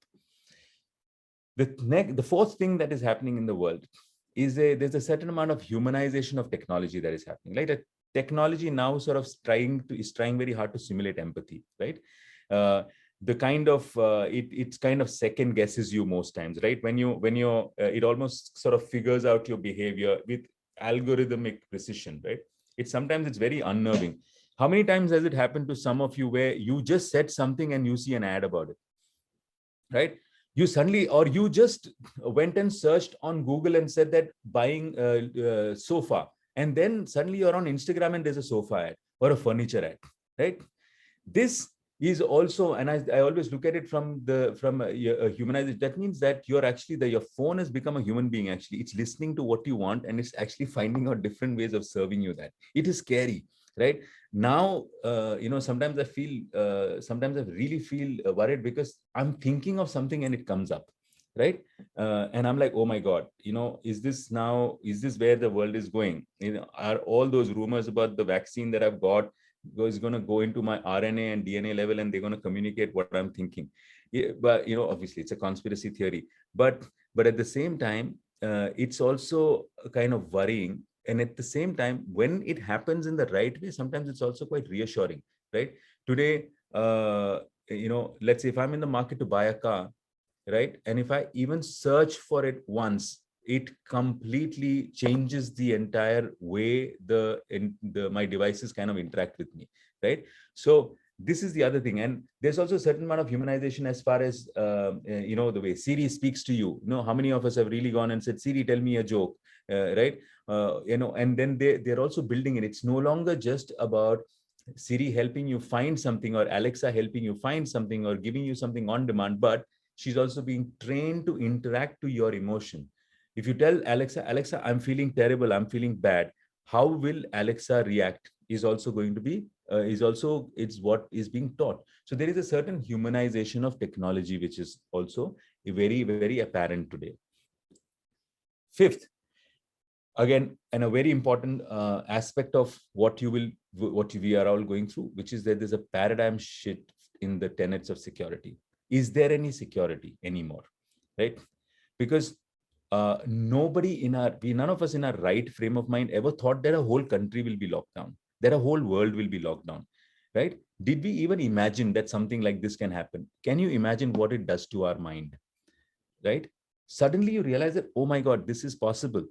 One day there is exam and the next day there will not be any exam. How many times when I was growing up, I was wishing for this. Every time there was an exam, I'd say, man, something must happen tomorrow. Somehow school may shut down, right? We all go through that, right? But on a lighter note, but this can happen too. The other thing is that suddenly, can you imagine what it does? I have seen what it's like to really, you may stay in probably a little more affluent part of a metropolitan city, but I'm worried whether my fruits are going to arrive, whether my vegetables are going to arrive, right? And we have never been in a situation like that. At the same time, assets, right? Suddenly the value falls in the environment that we live in. Suddenly the value is falling. We have no idea, and we have no control on any of these sort of things. Even digital security, suddenly when you look at it, the cyber theft is increasingly on. Google, when Zoom, as soon as the pandemic started, they said that, oh my God, Zoom is going to listen into all your meetings, right? There was this whole rumor that happened for a very long time, and Zoom had to really, people were sort of conference bombing, getting into some people's conferences. So suddenly that became a big thing. So security now, especially when we are all sort of talking torsos from our own little sort of caves that we interact with one another, sometimes becomes very important. We also see that in the emergence of things like blockchain technology, right? And we do live, and I think it's time for us to really accept that we live in a new world which is complete with insecurity, right? Everyone is, and there is a certain sense of feeling complete in insecurity, and these are just new insecurities that are sort of coming into play, right? This is where, even when I touch upon something like when you talk about Clubhouse, for example, do you know one of the biggest reasons why Clubhouse is sort of hotting up right now? One of the biggest, and the biggest reason is because people have started enjoying voice more than video, right? There is a certain seeming sort of, I've seen that even in my office, most of our meetings, everything is on a video call, right? Everyone is usually switched off. Like, look at this one right now. We are all here, right? Forget the bandwidth issue in some cases, but most of us switch off the video, right? And have you ever thought why we switch off this video? Fundamentally, not because we are underconfident. They may be, but what we realize is that when we went to an office, when we were in a physical space, it is us by our consent walking into a physical space. And we were there because we wanted to be there, right? And that's what it was. The moment we keep our video on, right, what is happening is that we are letting people into our space, which is not welcome, right? So when people keep their audio on, they are projecting into the world, right? And saying that I just want to be heard, right? And it's okay if I'm happy to compromise on me not being seen, because me being seen comes with the price, which is that you come into my world, right? So it's a very simple, small psychological behavioral shift that is happening. Till then, I've seen when in the normal world, when we were having Zoom conferences or whatever, there were more people who were always on video because it was an elective choice, right? I am going to be sort of having this conversation sitting in my office or in my conference room with somebody else who I can't physically meet. Now, when this has become the way of life, I am not willing to really I don't want you to come into my house right now. When you're looking at me, you are already in my office room at home. You can see my books, right? You can see the window, right? That means that I could do it.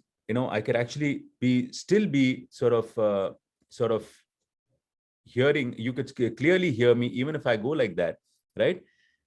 I am still in your world. I can still talk. You can still see my slide, right? And the price I'm willing to pay is that you don't have to see me, because when you see me, with that comes my baggage of actually letting you into my life, right? This is what something like Clubhouse has really picked up very, very beautifully. And they said, okay, let's create these audio sort of conferences where the choice of not being visible, right, adds to your experience of the entire thing, right? And you will see a lot more products now, sort of look at some of these things. Again, because this is again security. A reason I wanted to touch upon this on the basis of security is because there is a certain sort of security that you feel when you the way you guard your sort of space. Now, when you look at all these 4 or 5 tenets of how we are growing up, right? And as communication students, right, is there a message that one can sort of decode from these things, right? And one of the most important thing that I've sort of really learned through this time is the fact that I want to really look at the power of a quiet mind. And I think Mrs. Rashmi Nair sort of touched upon the entire importance of silence, in today's time. I would look at it, and I'll probably build on that a little bit and really talk about that. At this juncture, the power of the quiet mind is something that I would want to leave you with, as communicators. And I know that, how is silence so important in communication, right? Silence is as important in communication as absence of color is in paintings, right? What makes a painting look beautiful is not the presence of color. Also, it's also because in some places there is no color, right? That's the way we always say that the right amount of silence is what sort of really defines a great piece of communication or a great communicator. So somewhere I do feel that the first and the most important thing at this juncture, beyond everything else, is to be able to communicate with yourself first and look after your mental health and anxiety, and sort of prepare yourself for the ultimate transcendence of what's going to happen in the world, right? It's not we are not in a space where anything, like I was telling you, it's not like anything is ever going to be absolutely and completely secure, right? If you look at where we are right now, political polarization is at its peak, and anywhere in the world, right? There's always this whole divide that is going to be there. There is this us and them mentality that we are going to be growing up with for a while. There is also a socio-economic inequality, just like the 2008 recession created, right? Similarly, right now there's going to be that. There's a whole lot of struggling youth anywhere in the world right now. Millennials who were born from 1980s to the 2000s, okay? There was the 2008 kind of gave a crushing blow because they were all sort of reaching a particular peak, and then this happened, right? Similar thing that is happening right now to the Gen Zs, and this entire global instability is obviously creating a whole lot of pressure, and for them to sort of pragmatically prepare for an uncertain future. There is also a lot of distrust and disorientation, right? If you look at it, the world is full of fake news right now, right? There is corporate and government corruption all over the world, which is talking about data privacy, and big tech companies are a conversation, right? So at every level, we are not being able to, and I empathize with you as young people who are sort of, ready, you're in your chrysalis. You don't know how to differentiate between what is real and what is made up, right? Then there is also hyper connectivity. Now it can pretty much be nauseous when you suddenly look at the adoption of smartphone media, the kind of number of things that are talking to you, right? The pressure of Instagram, the pressure of, then suddenly, as if the WhatsApp was not enough, there is Telegram, Signal. Where all can one be? I mean, so hyper connectivity can be extremely nauseating, as an experience. And then there is, of course, the whole big idea of identity interrogation, right? Where we are seeing the emphasis of, young people who are sort of challenging traditional labels, and historically managed group who are pushing for more equitable treatment. So there's a lot of, and this also sort of sometimes creates a little bit of xenophobia. We have seen the resurgence of white nationalism. We are living in a very, very, crazy world where there is a certain impending sense of doom, right?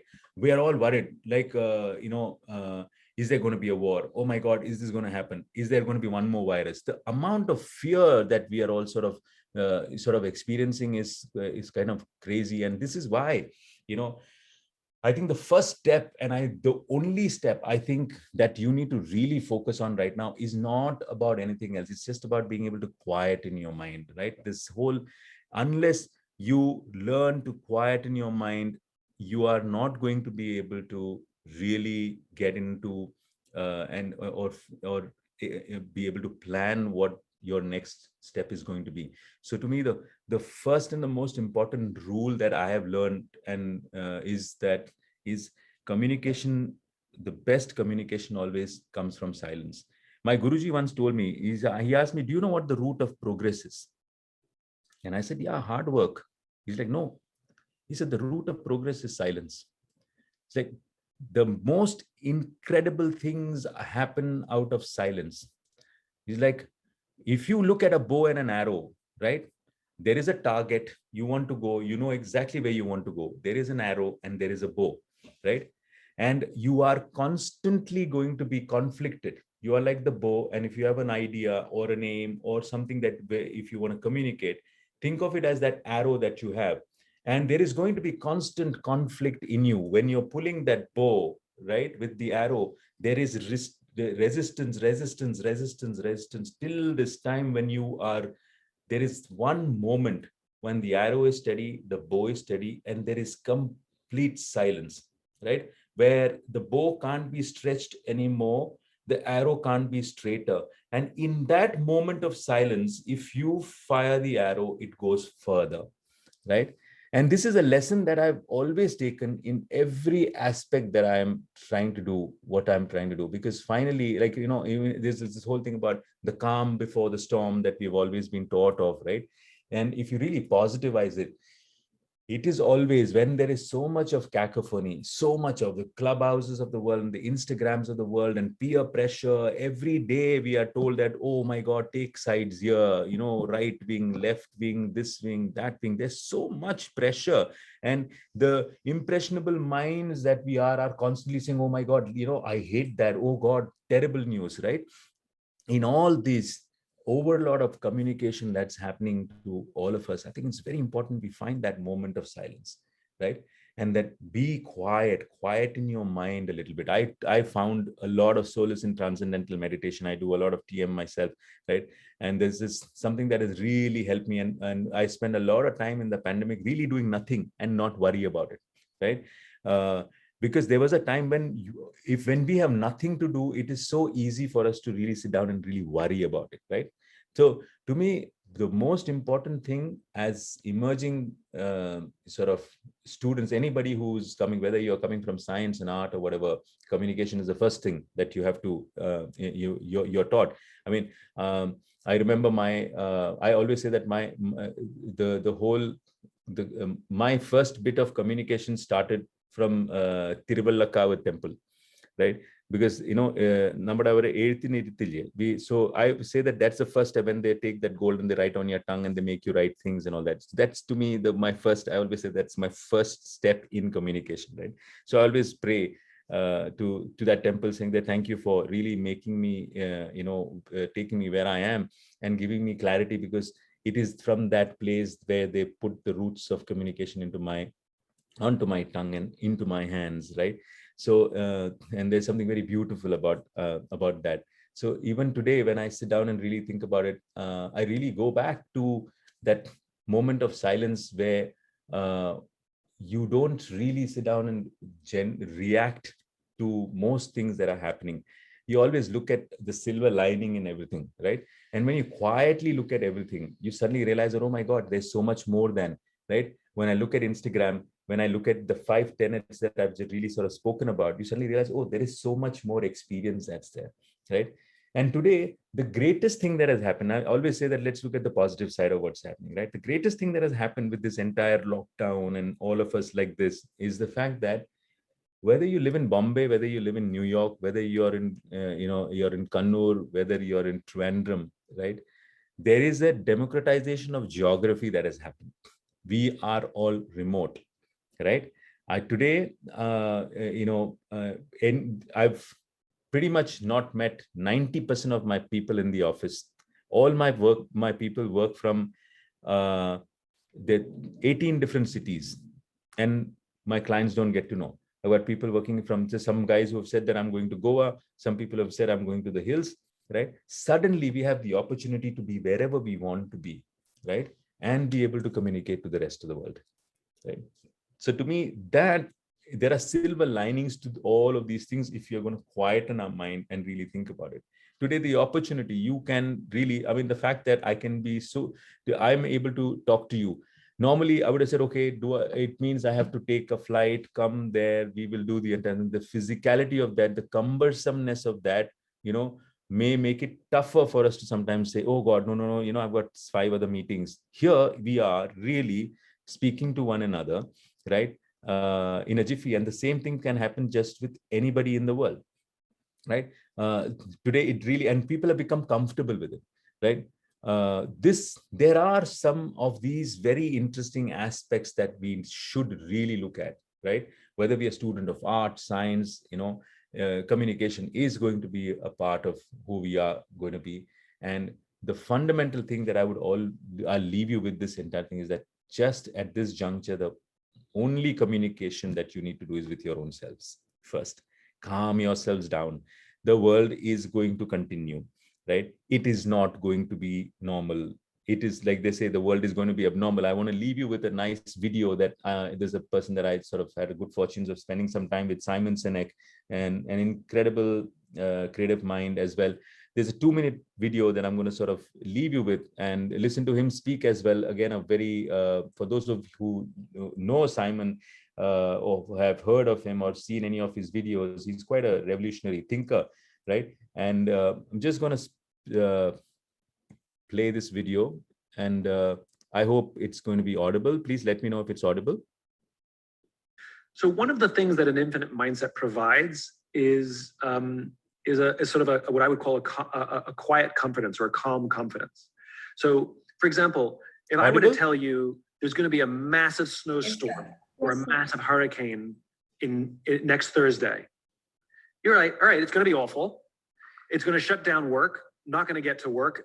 I may telecommute. I may take the day off. It's definitely going to hurt a lot of companies, right? Going to hurt if you're it could destroy a farm, right? But we've had lots of hurricanes.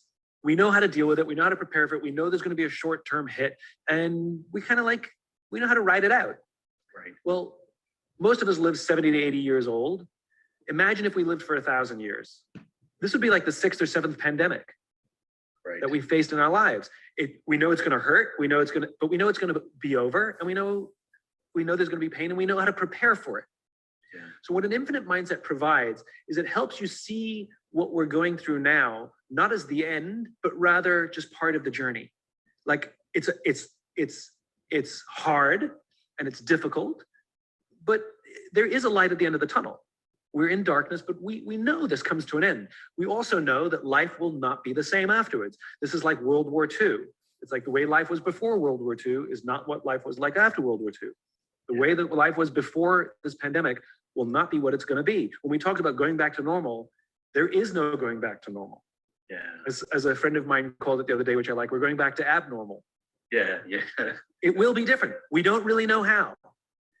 But this is what's really important to remember is this is not without precedence, which is we have gone through things before that have shaken the business world, sometimes forcing companies out of business. What do you think the internet did? I mean, the internet, put a lot of companies out of business who couldn't adapt to a new business, to the new change. And it created new businesses. And some businesses were forced to adjust, some proactively and did very well, some defensively, and they're still trying to figure it out. Streaming put all video stores out of business. Didn't have to, but it did.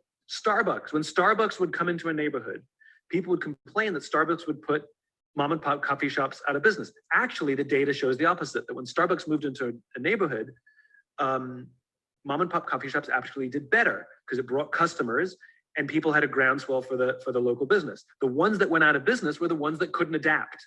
Mm-hmm. They still had that old ripped up couch because they had a monopoly on coffee shops. And when Starbucks came in with nice, clean stores, they simply complained about Starbucks and they went out of business. It's like taxis complaining about Uber. An app doesn't put you out of business. You can have an app to hail a taxi. Yeah. It's because you have you have to adapt for the changing times, for new technologies, new companies, new competition, new ways of doing business. And if you don't adapt, you die. Now, that's not universal. Some companies, like video stores, some companies, this is just too much to bear, and there's very little we can do. But to think of this in terms of what skill sets do we have, what is our why, and how else can we bring that to life? This is way more sudden than the internet. It's way more shocking. It's way more unnerving, but it's not new in business. We know how to do this. I read of, I'll tell you two stories. There's a restaurant in New York City called Res Dora. It's a pasta restaurant. It's a relatively new restaurant. It's only been open about 9 months. So they're still on, they're still making a name for themselves. And of course, when New York City issued the order that restaurants could only be 50%, these guys saw the writing on the wall. They could see that this is going to get worse. Right. So they immediately started to adapt their company. So instead of firing all the waiters, saying, well, we don't need waiters anymore, they changed everybody's job. So all those same waiters are now packaging food and organizing online orders and call-in orders, which, by the way, they had to develop. This is a high-end restaurant. They didn't deliver food. They had to immediately figure out how to do that. But the point is everybody kept their job because they changed their jobs. Yeah. So just as the company had to adapt, the people had to adapt as well. The people who said, well, I'm only a waiter, well, I got no job for you. Yeah. And so what we're experiencing even in our own company, which is we're forced to adapt. We do live events. Well, that doesn't exist anymore. So if I have somebody on my team going, I'm only going to do live events, well, I got none for you. Right. So we have to adapt as individuals as much as we have to adapt as companies. I tell you of another pizzeria in Chicago. Of course, 70% of their money came in from selling slices. Well, that's done. Yeah. Not sustainable. Yeah. So what they recognized is they have assets. They have resources. They have a pizza oven. And so what they did is they started ordering medical grade, industrial grade plastic that their oven was hot enough to heat. And they started making face shields to sell to hospitals. Wow. So they're using their pizza oven to make face shields because they can get the oven hot enough to melt the plastic. Wow. I mean, genius. Yeah. Now, when this is all over, they may go back to selling pizzas or they may have two businesses. So this, the only thing that I would leave you with is communication is not just about being able to get through to somebody, but it's about learning to be silent, finding out the right things to adapt with, and reaching out with the right solution. And you can't do this without being able to communicate with your own mind. So if I was to leave you with one thought, which is that use this time to really communicate with your own minds, quieten it. Don't jump the gun. Don't worry. Don't jump with love or hatred or with a point of view, which we are all under pressure for. Every time the question is, what do you think of this? What is your state of mind? Every post asks you to say something about it. Okay. Comment on it, right? Let me follow. There's this whole pressure. No, you don't have to do any of these things. Quietly measure where you are, what you want to do. And communication happens, right? And life moves. That's all I have to say. I'm very happy to take any questions, anything that you have, any questions, very happy to sort of look at it. I hope this has been useful. Thank you so much, sir, for your informative words.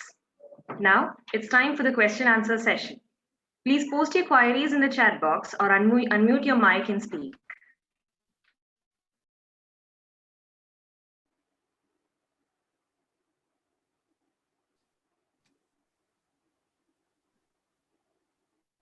Good afternoon, sir. Good afternoon. Yes. So my name is Anjana. I would like to ask you a question that, is there any scope of finding career opportunities through the intervention of PRCI?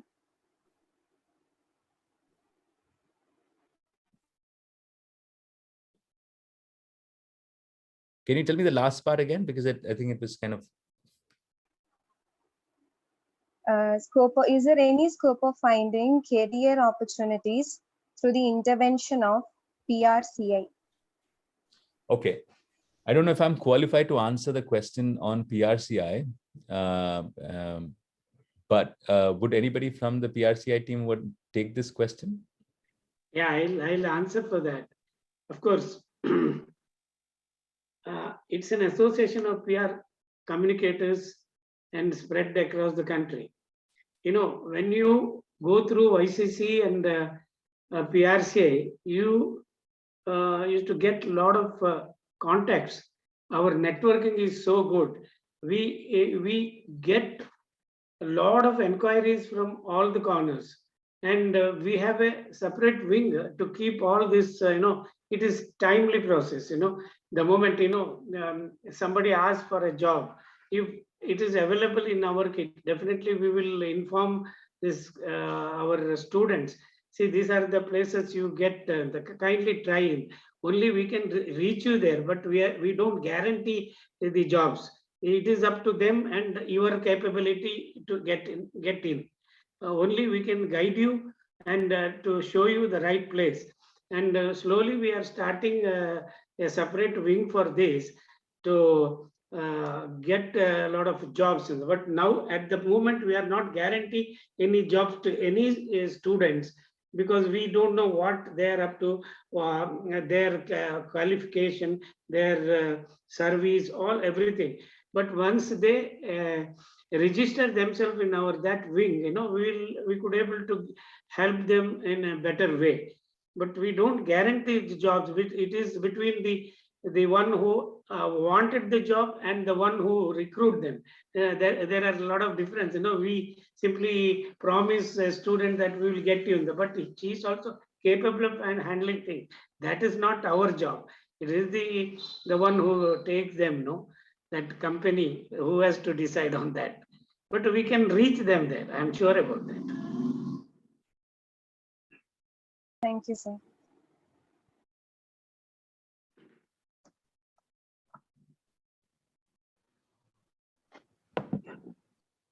Good afternoon, sir. Afternoon. Yes, I'm Tirtha. And my question is, are platforms like Clubhouses changing the face of social media from visual to an audio-based one?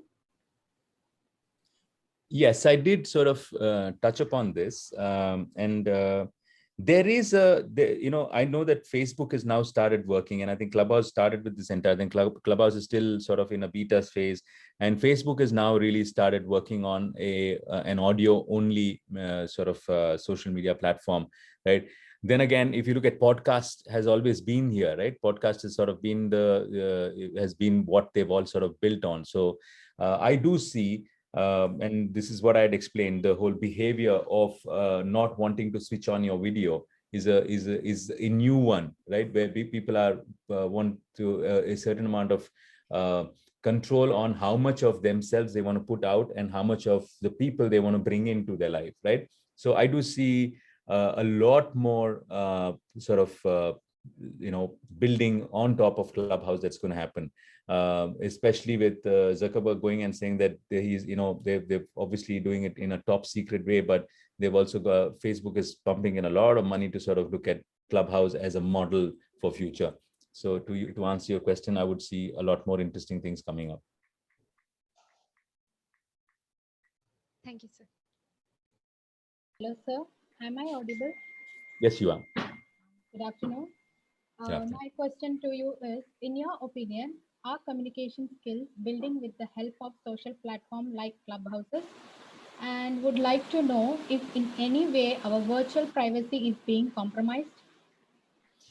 So this is a $1 million question, right? And I was just I touched upon that the fact that if you ask me, there is on the internet, there's going to be virtually very little privacy, right? And there is always going to be, if you look at the new iOS, the new updation that has happened on Apple, it suddenly asks you the question, do you want third party or not? Now the thing is that they'll take permission, they'll ask for permission, but that's the best that'll happen, right? However, when the moment you click, your data is pretty much open to everybody to sort of interpret, right? So while there will be some amount of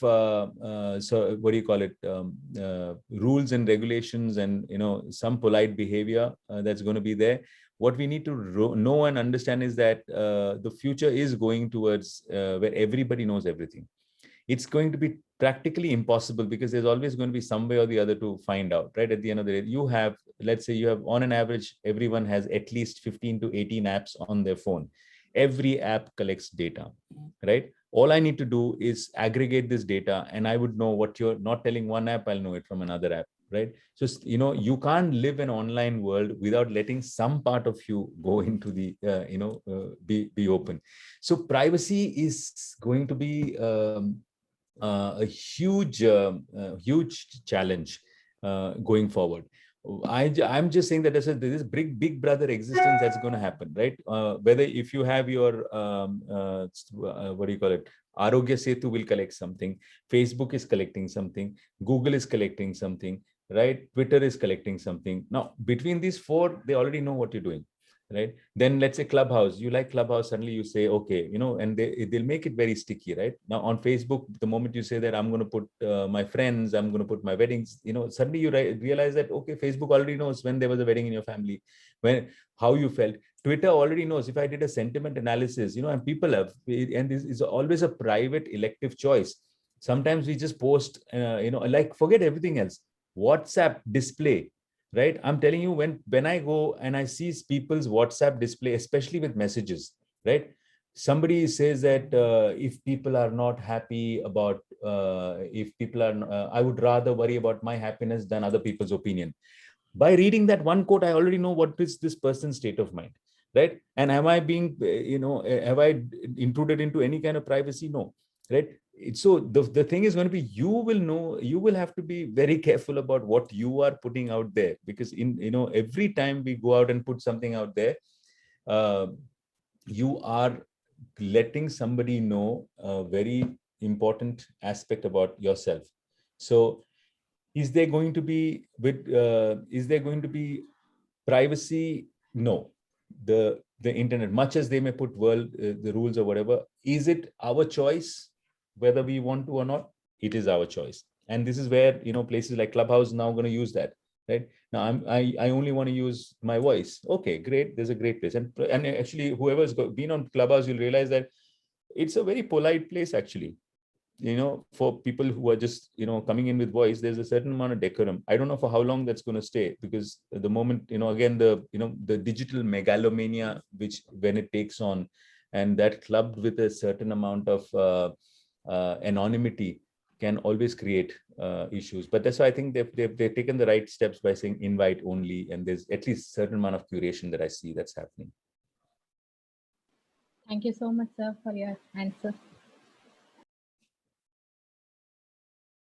Good afternoon, sir. Good afternoon. My name is Asna, and my question is, these days, when companies are conducting recruitment programs through the online platforms, how far do you think that people are doing justice to this process, considering the conventional method of face-to-face interview? Yeah, no, it's a very beautiful question, an extremely relevant one at this juncture, right? Now, the incredible thing is that when I started sort of even from a workspace perspective, right? We have recruited close to 40 odd people in the last 18 months, right? None of them have seen our office. None of them I've met, personally. They have not met anyone in the office, but they're working very hard, and we continue to work. Now, there are few things that we've learned on the way as we go along. We've started learning that there are certain, we always, when we put out an interview request, we always tell them the few things that we'd like them to follow, that we switch on of your video, make sure you're sitting in a quiet place, right? Make sure that we see you correctly, sort of a thing. But it's a new experience, right? Then again, this is also bringing out it also brings out a very different side to people, right? Like the other day, it's a funny line, but somebody in my office told me that we are all nothing but talking torsos, right? Most of these guys would be wearing a tie, but underneath they will be wearing a short, and they'll be sitting, which is the truth about most people, right? That's what's happening. But this is the way life is going to be, right? For 9 to 10 months, I had, I forgot what it's like to really, sort of wear shoes and wear my full trouser, right? Because we'll be all sitting in great meetings like that, wearing a great shirt, and then maybe we'll be wearing a tracksuit underneath or whatever, right? So great thing in this entire thing is that when we are doing interviews, right, there is a, you know, that there is a certain window of presentability that is sort of required. You start judging people, and I've seen that it's become far more efficient because I'm judging them for exactly what they bring, right? I'm not judging them for how they appear, where they are, you know, how they walk, right? And because our senses, when somebody walks into the interview, the way the person walks makes you think, okay, do I want to hire, right? Whether we like it or not, our mind, you know, we are human beings. We are. So I feel that this virtual thing has made it lot more sharper for me too, because I'm concentrating on you, your face, what you're saying, what your capabilities are, as against what is he dressed up like, how is he walking into the entire thing, right? So to me, at all, these things will make it far more efficient for us to really be able to hire the right kind of people, because you are not going to be really sort of distracted by the other aspects, right? Even when it comes to work, right, we don't have too many tea breaks now, right? Nobody says, chal chai pine jate, come, let's go for a smoke. That doesn't happen. When you're working, right? And I really find this a lot more efficient. In fact, it's radical to think, but one of the things that we've sort of announced is that even once the entire lockdown opens up, I'm probably going to do a 1 day a week in office, right? I don't see a reason why anybody should really go to office, I mean, and spend that time. In Bombay, in a city like Bombay, on an average, people spend at least 2.5 hours traveling, right? If you're lucky, right? Otherwise, sometimes some people travel 2 hours one way, right? If you're spending 2.5 hours traveling, can you imagine in a week, right? That basically means that 2.5 hours you're into 7, right? That pretty much becomes in a couple of weeks, you're losing, every week you're probably losing 1 day. That means your month is not 31 days, but actually it's going to be about 27 or 28 days, right? And in a year, you end up losing pretty much a month. That means your existence, you in a whole year, you're traveling 1 whole month, right? That is just one part of. So I just find a lot of efficiency. I mean, I'm, from your question, I'm also digressing a little bit to say that it's not just interviews, but if you really look at the silver lining, this has an ability to sort of maybe bring in a lot more efficiency, right, in the way we sort of work, if you look at it in the right spirit. Thank you, sir.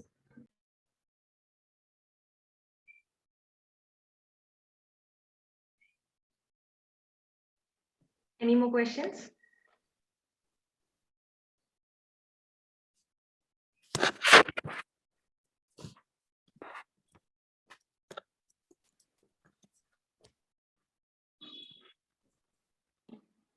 Thank you so much, sir. It's a pleasure to have you here.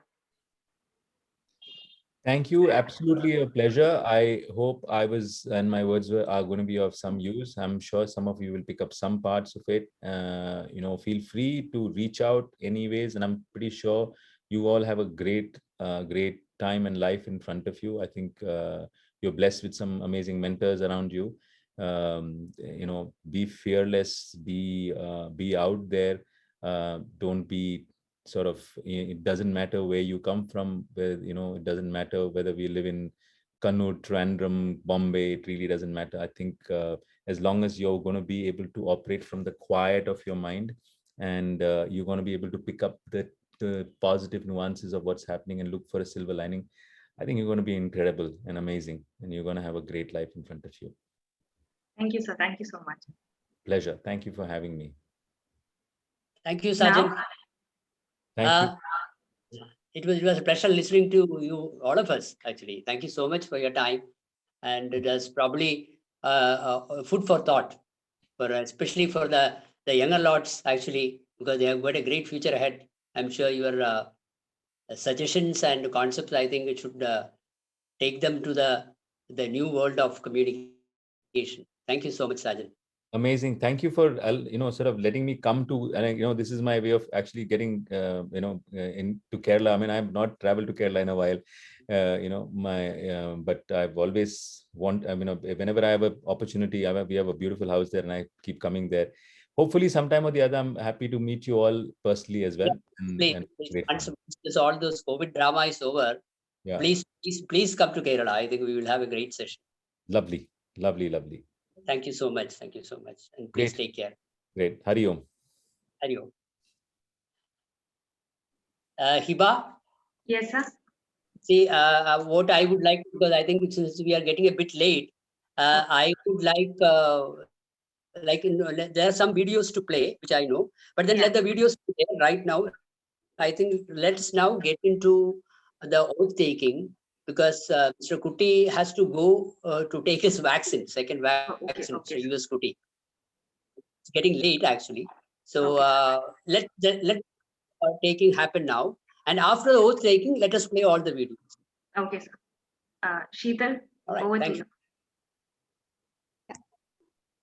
Administering the oath to the YCC office bearers by Mr. U.S. Kuti, National Secretary General of PRCI, a PR and advertising professional with 40 years of illustrious career, beginning with Saubhagya Advertising in Mumbai. Mr. U.S. Kuti has organized 800 plus press conferences for many public and private sector organizations and the state government. He is one of the founders of Kochi Advertising Club and trustee of the prestigious Pepper Awards. Over to you, sir. Thank you, Sheetal. Can you hear me? Yes, sir. Yeah. So good afternoon, everybody. I'm sorry because I have to leave. That's why. Otherwise, I would have thought, because I have just your flow, event flow has been a little bit cut off anyway. The chief guest of the day, Rashmi Roja Ushara Nair, and our friend and the speaker of the day, Mr. Raj Nair, hats off to you, because you did a very wonderful session, as well as I really enjoyed. I hope the students also got some tips from him, because it was excellent presentation. Hats off to you. And also all our office bearers and our chief mentor, Mr. M.D. Jairam, and Mr. Ravindran, Dr. Vinay Kumar, and Ram. Thank you very much, as well as I wish all the success for the new chapter, which is YCC chapter, which is going to inaugurated today. Now I just read the oath. You can all repeat the oath. Can I read it? Yes, sir. Yeah. As the member of the PRCI YCC Chinmaya College Kannur chapter, PRCI YCC Chinmaya College Kannur chapter, affirm that I shall abide by the principles and philosophies of the Public Relations Council of India for Young Communicators Club. Public Relations Council of India for Young Communicators Club. I shall strive to stand by the motto to communicate for the better world. I further swear to faithfully discharge my duties as the member of Chinmaya Kannur PRCI YCC chapter to the best of my ability. Jai Hind. So thank you once again, Mr. Saj. I have to leave because you did a very, very wonderful session. Thank you. I'll talk to you later. Thank you so much. Thank you once and all. I wish all the success for all the students. Thank you one. Thank you all. Thank you, sir. Now, Sheetal, let's go ahead with the videos we were supposed to play. Okay, sir. Over to Hiba.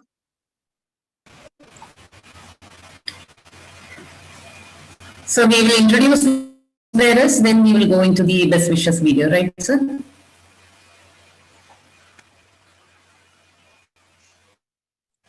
Okay, ma'am. Yeah, yes. Let's move on to the introduction of the office bearers by our faculty coordinator, Ms. Lyra Lakshmanan, Assistant Professor, PG Department of English. Over to you, ma'am. Hari Om. As a faculty coordinator of Young Communicators Club Chinmaya chapter,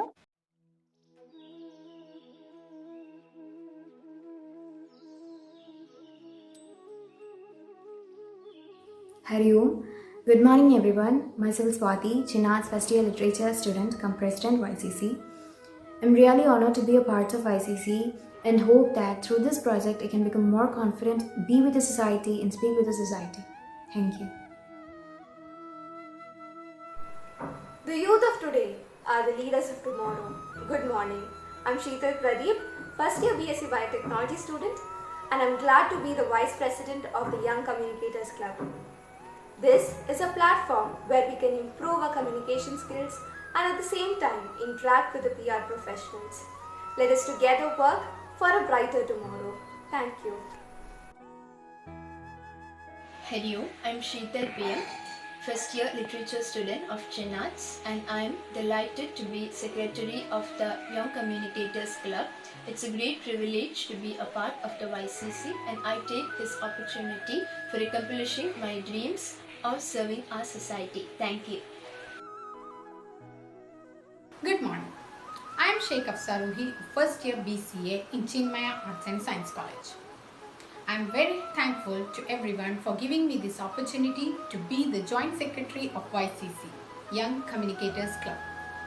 We are happy to be the 10th chapter of YCC in our college. This was introduced by Mr. Ram C. Menon, Director, YCC Kerala. Thank you. Hari Om. A very good morning to you all. I am Hiba Subair, first year BCom student at Chinmaya Arts and Science College. I believe that any idea to be formed requires communication, and with effective communication and discussion, greater ideas could be formed. YCC could be a very good platform for the same, wherein we get to know more about the societies and industries around us, so that as we pass out, we can portray ourselves as better citizens. Now, I happily reveal myself as the treasurer of the YCC Club at Chinmaya Arts and Science College. Thank you.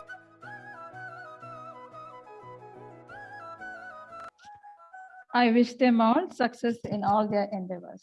Thank you. Congratulations to all the office bearers, and let's all work together for a brighter tomorrow. Over to Hiba. Now, we have the most exciting segment of the session. We have received the best wishes from the other members of the YCC community.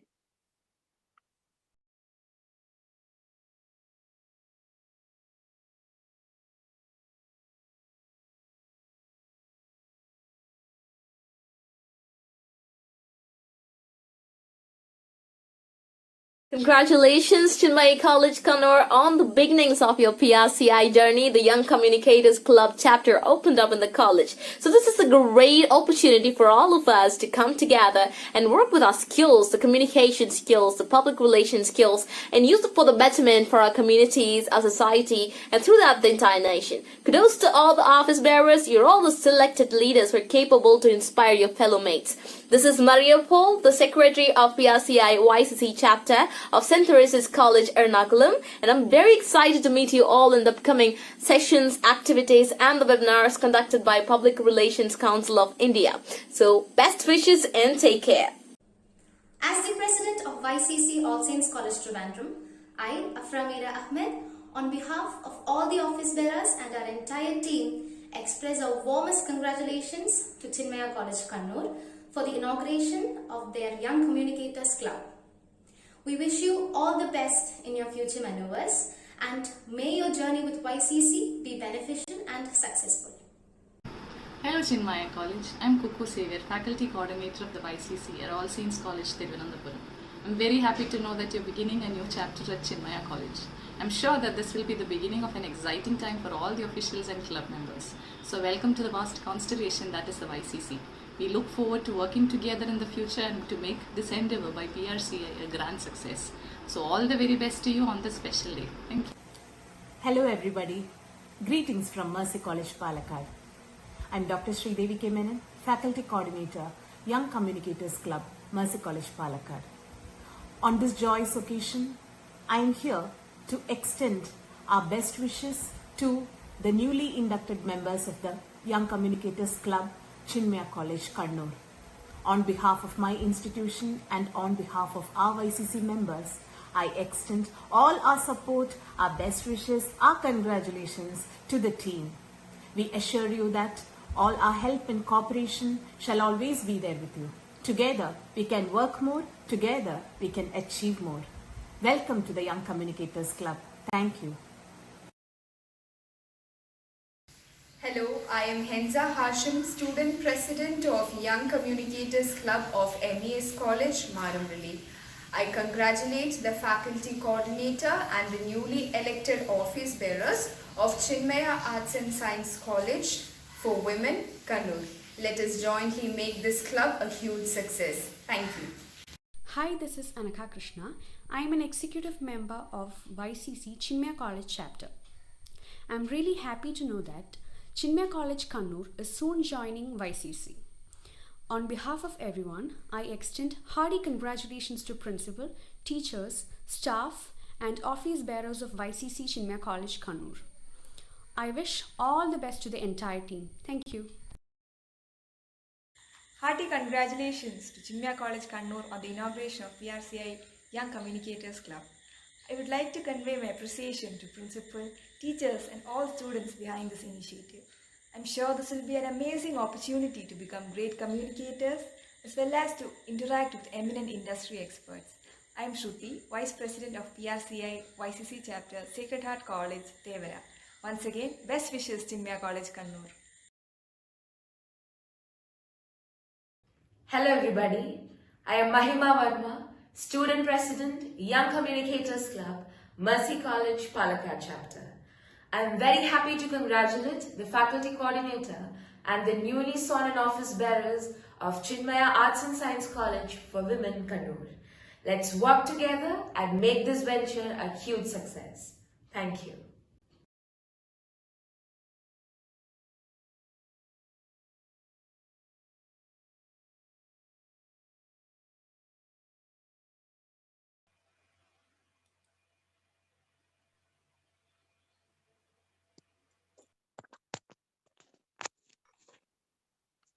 I express my thanks to each one of them. The faculty coordinators, Sridevi K. Menon of Mercy College, Palakkad, Ms. Kuku Savia, All Saints College, Thiruvananthapuram, the student representatives, Ms. Mariam Paul, St. Teresa College, Ernakulam, Ms. Afra Mira Ahmed, All Saints College, Thiruvananthapuram, Ms. Hansa Hashim, MES Aluva, Ms. Anaka Krishna Chinmaya College, Ms. Shruti, Sacred Heart College, Kochi, Ms. Mahima Verma, Mercy College, Palakkad.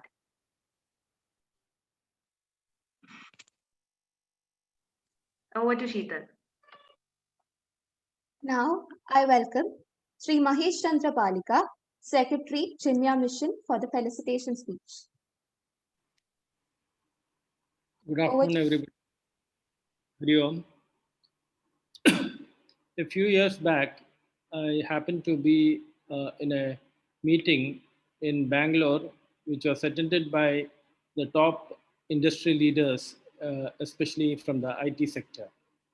So as we were talking, somebody introduced me saying that I am from Kerala, and the unanimous opinion or the remark that I heard from most of them is that we have a lot of employees from Kerala, and most of them are very bright and intelligent. But unfortunately, what happens is that even though they are very proficient, at the time of the interview or the group discussion, most of the Kerala students fail and they are not able to join. Otherwise, we find all the Keralites very intelligent and bright. So that really struck me, and I started making a research into it and found that many of the company executives had the same opinion. Out of the total, the NASSCOM had made a study that out of the total number of professionals who graduate every year, only about 6 to 7% are really employable. The rest are just absorbed by the industry because there is no other option. So this is what is happening across the country. And we from Kerala, unfortunately, are a little behind compared to the other states. Especially from the metros, even though they have limited knowledge, they are able to impress the interview board or the officials and get through into many jobs. Whereas our students who are very well knowledgeable are left out just because they are not able to communicate well. And I think whenever I have been able to invited to any colleges, I try to put this message across to all the students. But unfortunately, we have limited opportunity for them to improve their communication. And I think now for the Chinmaya Arts and Science College, they have found a excellent platform by being a part of the PRCI and the Young Communicators Club, which is definitely going to improve the exposure for all the students and definitely help them in their career and in their life. I would like to congratulate all the people who have worked in making this YCC a reality. Sri Ram Menon, I just happened to meet him through a common friend of mine, and I just put forth it in the Chinmaya meeting, and we entrusted it to Dr. Lalita, who is the new principal of the Chinmaya Arts and Science College.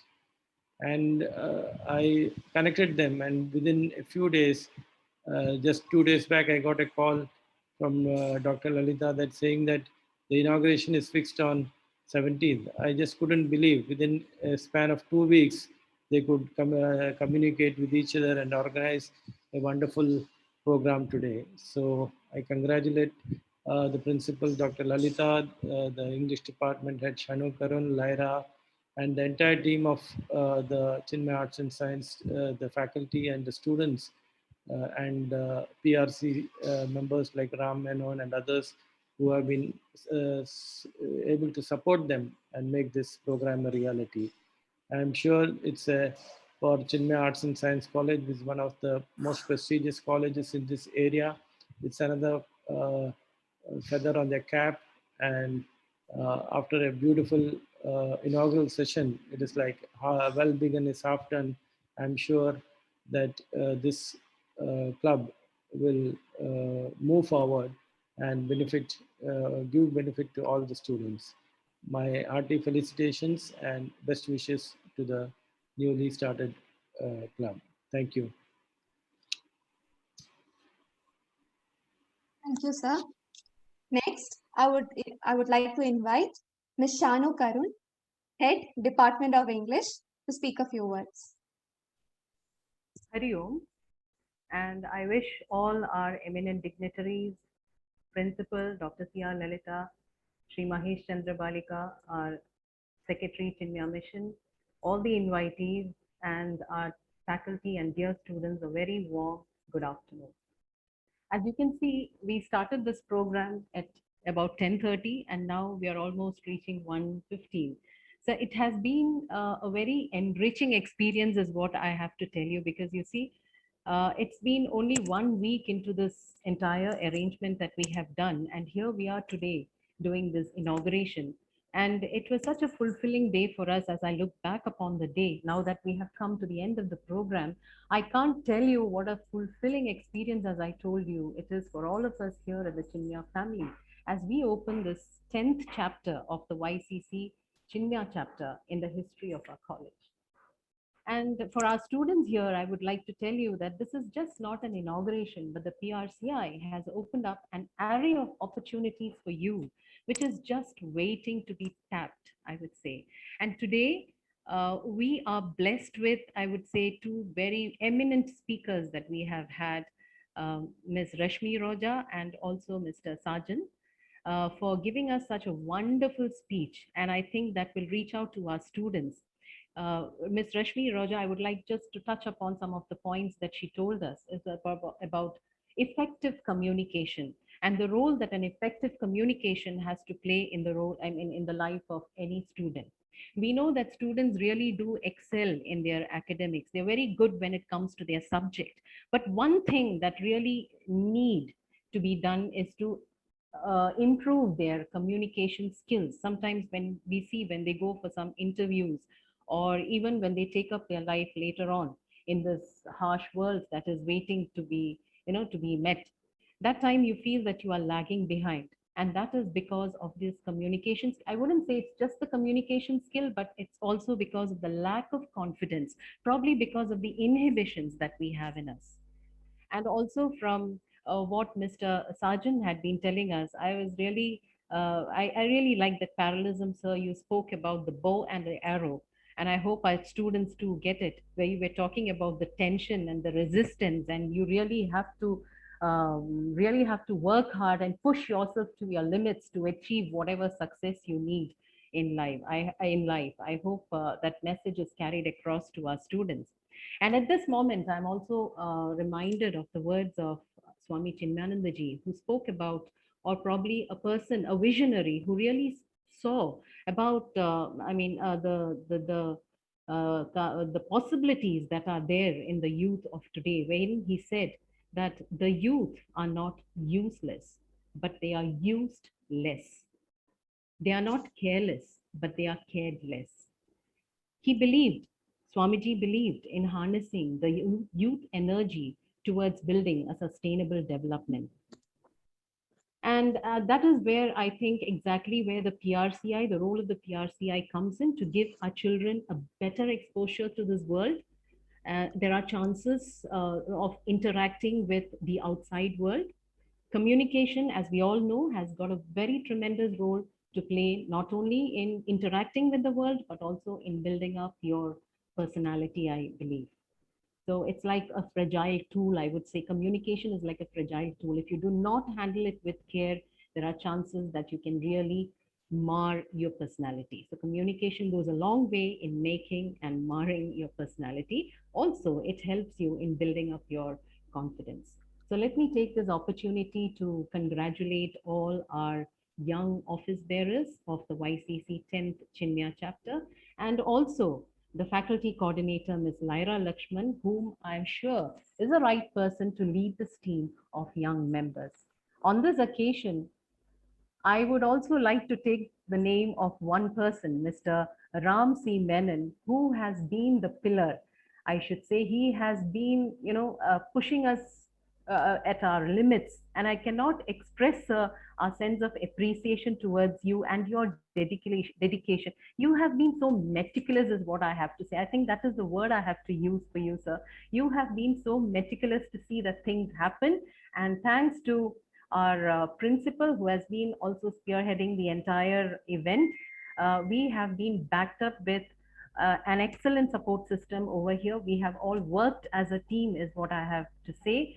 And hence the reason why we have been able to put up in just a matter of 7 days. We were almost skeptical whether we would be able to do this in a short time as this, because given the fact that we don't see each other face to face, it's an online program. But putting that aside, here we are today, is what I have to say.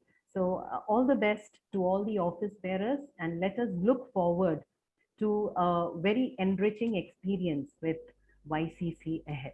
Thank you all. Thank you, ma'am. Next, I would like to invite Mr. Ramsi Menon to share his thoughts.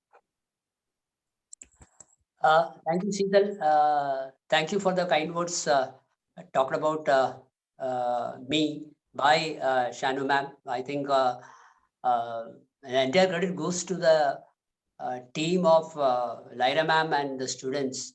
I think me, Lalita ma'am and Shanu ma'am were probably there. Okay, we just send the message that, okay, this is your program. Do at your best. But we are here. Like that's what what message we conveyed actually, without telling verbally. We just send this message. So I think that rather than me and all, okay, I'm in the background. I would say like the advertisement like says that the grandmother is happy when the grandson has or granddaughter has achieved success in sports. Like the people come and ask her, like, congratulations and all, like, so then, like she says, it's an Horlicks ad, And the grandmother says, it is not me. Like in Malayalam, there is a strength behind me. And the strength was actually the Horlicks. The Horlicks, which that's the one the grandson or the granddaughter, drinks every day.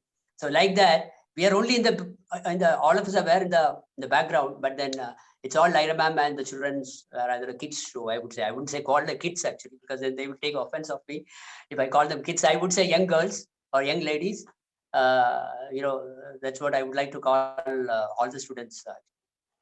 I would like to, rather than before I enter into a few remarks of mine, rather than sharing my thoughts, like Sheetal said, I owe an apology to our National President, Dr. T. Vinay Kumar.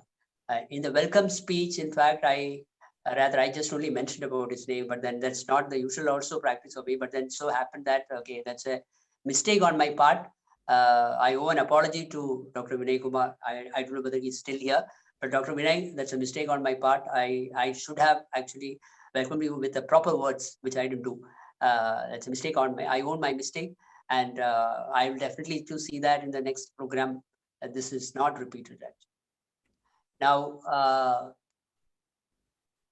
coming to that, again, I'm very happy. I think I don't want to go further. It's almost 1:30 now, 1:20, 25.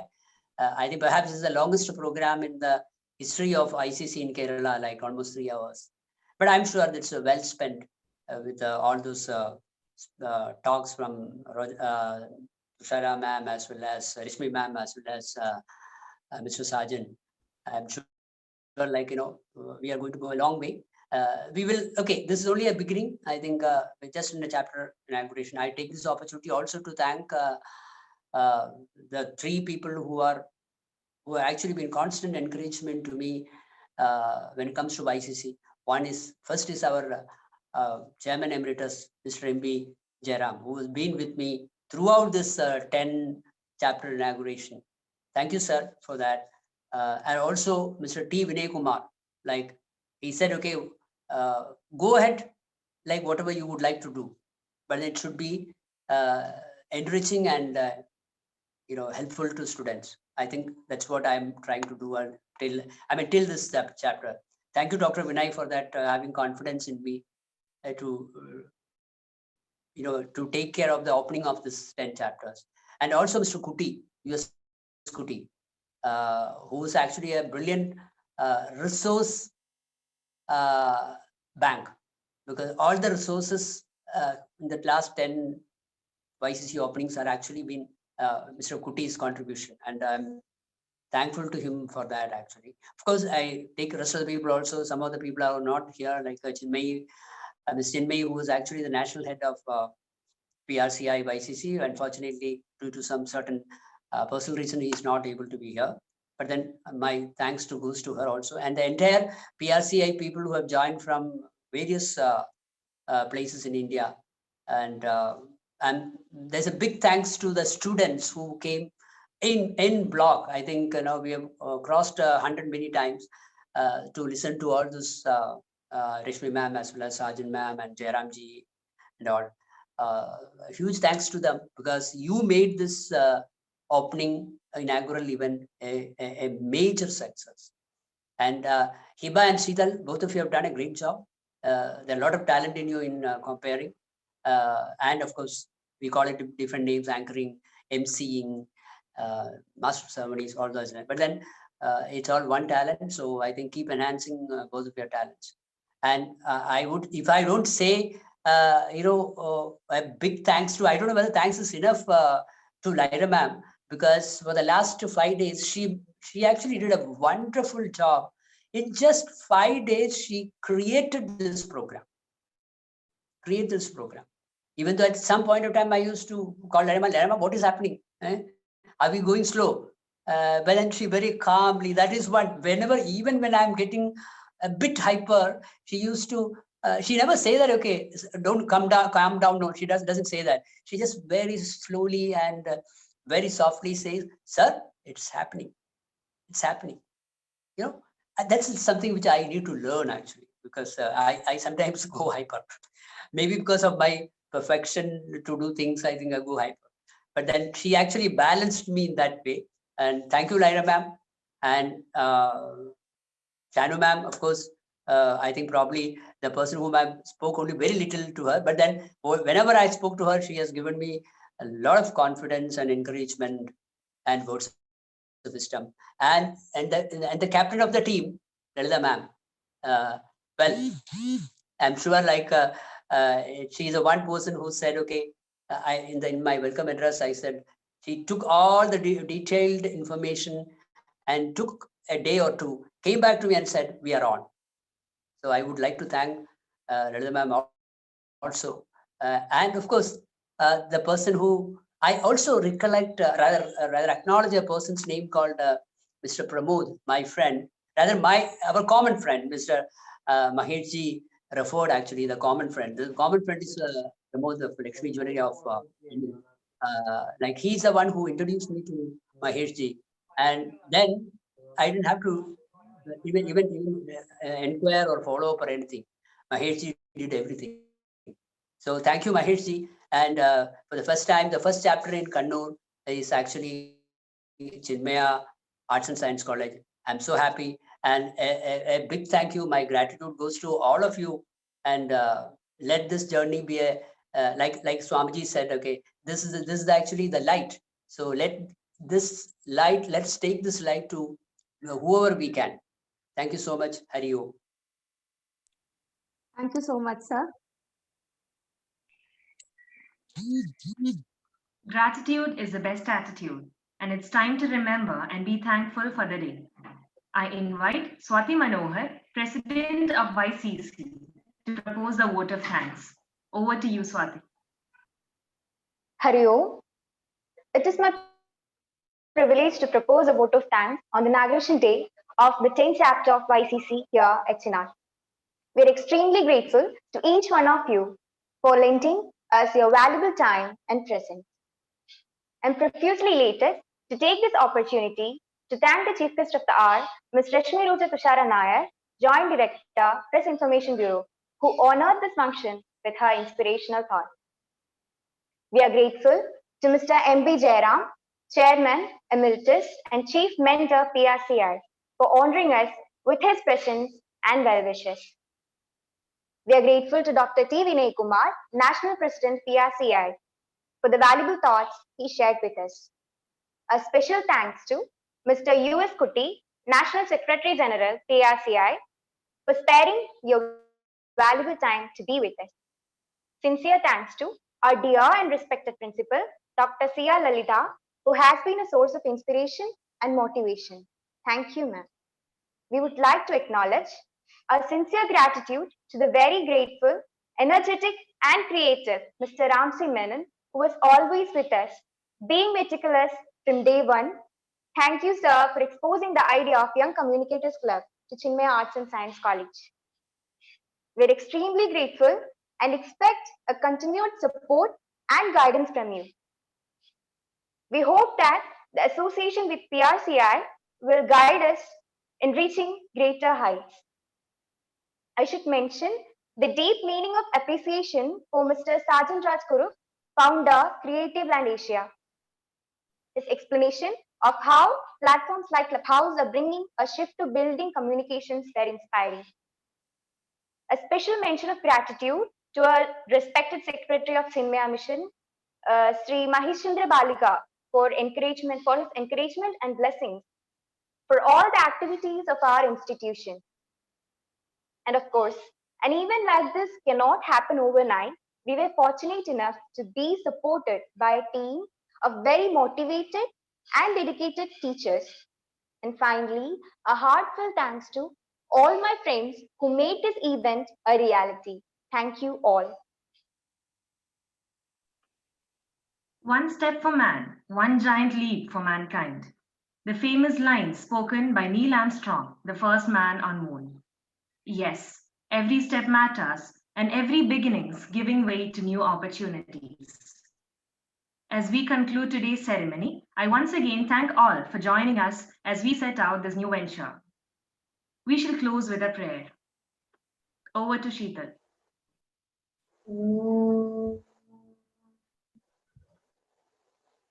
पूर्णमदः पूर्णमिदं पूर्णात् पूर्णमुदच्यते पूर्णस्य पूर्णमादाय पूर्णमेवावशिष्यते ॐ शान्ति शान्ति शान्तिः Sheetal, Yes, ma'am. Yes, sir. Sheetal, I just would like to, before we close, in fact, I would like to acknowledge a person who has done the best wishes video for us. He is Mr. Pradeep Kumar, who has done the best wishes video for the rest of the chapters. I would like to acknowledge his contribution and thank you to him. Thank you, sir. Thank you all. So thank you so much. Thank you, sir. Thank you. Thank you, sir. Thank you, sir. Thank you, sir. Thank you. Thank you. Thank you.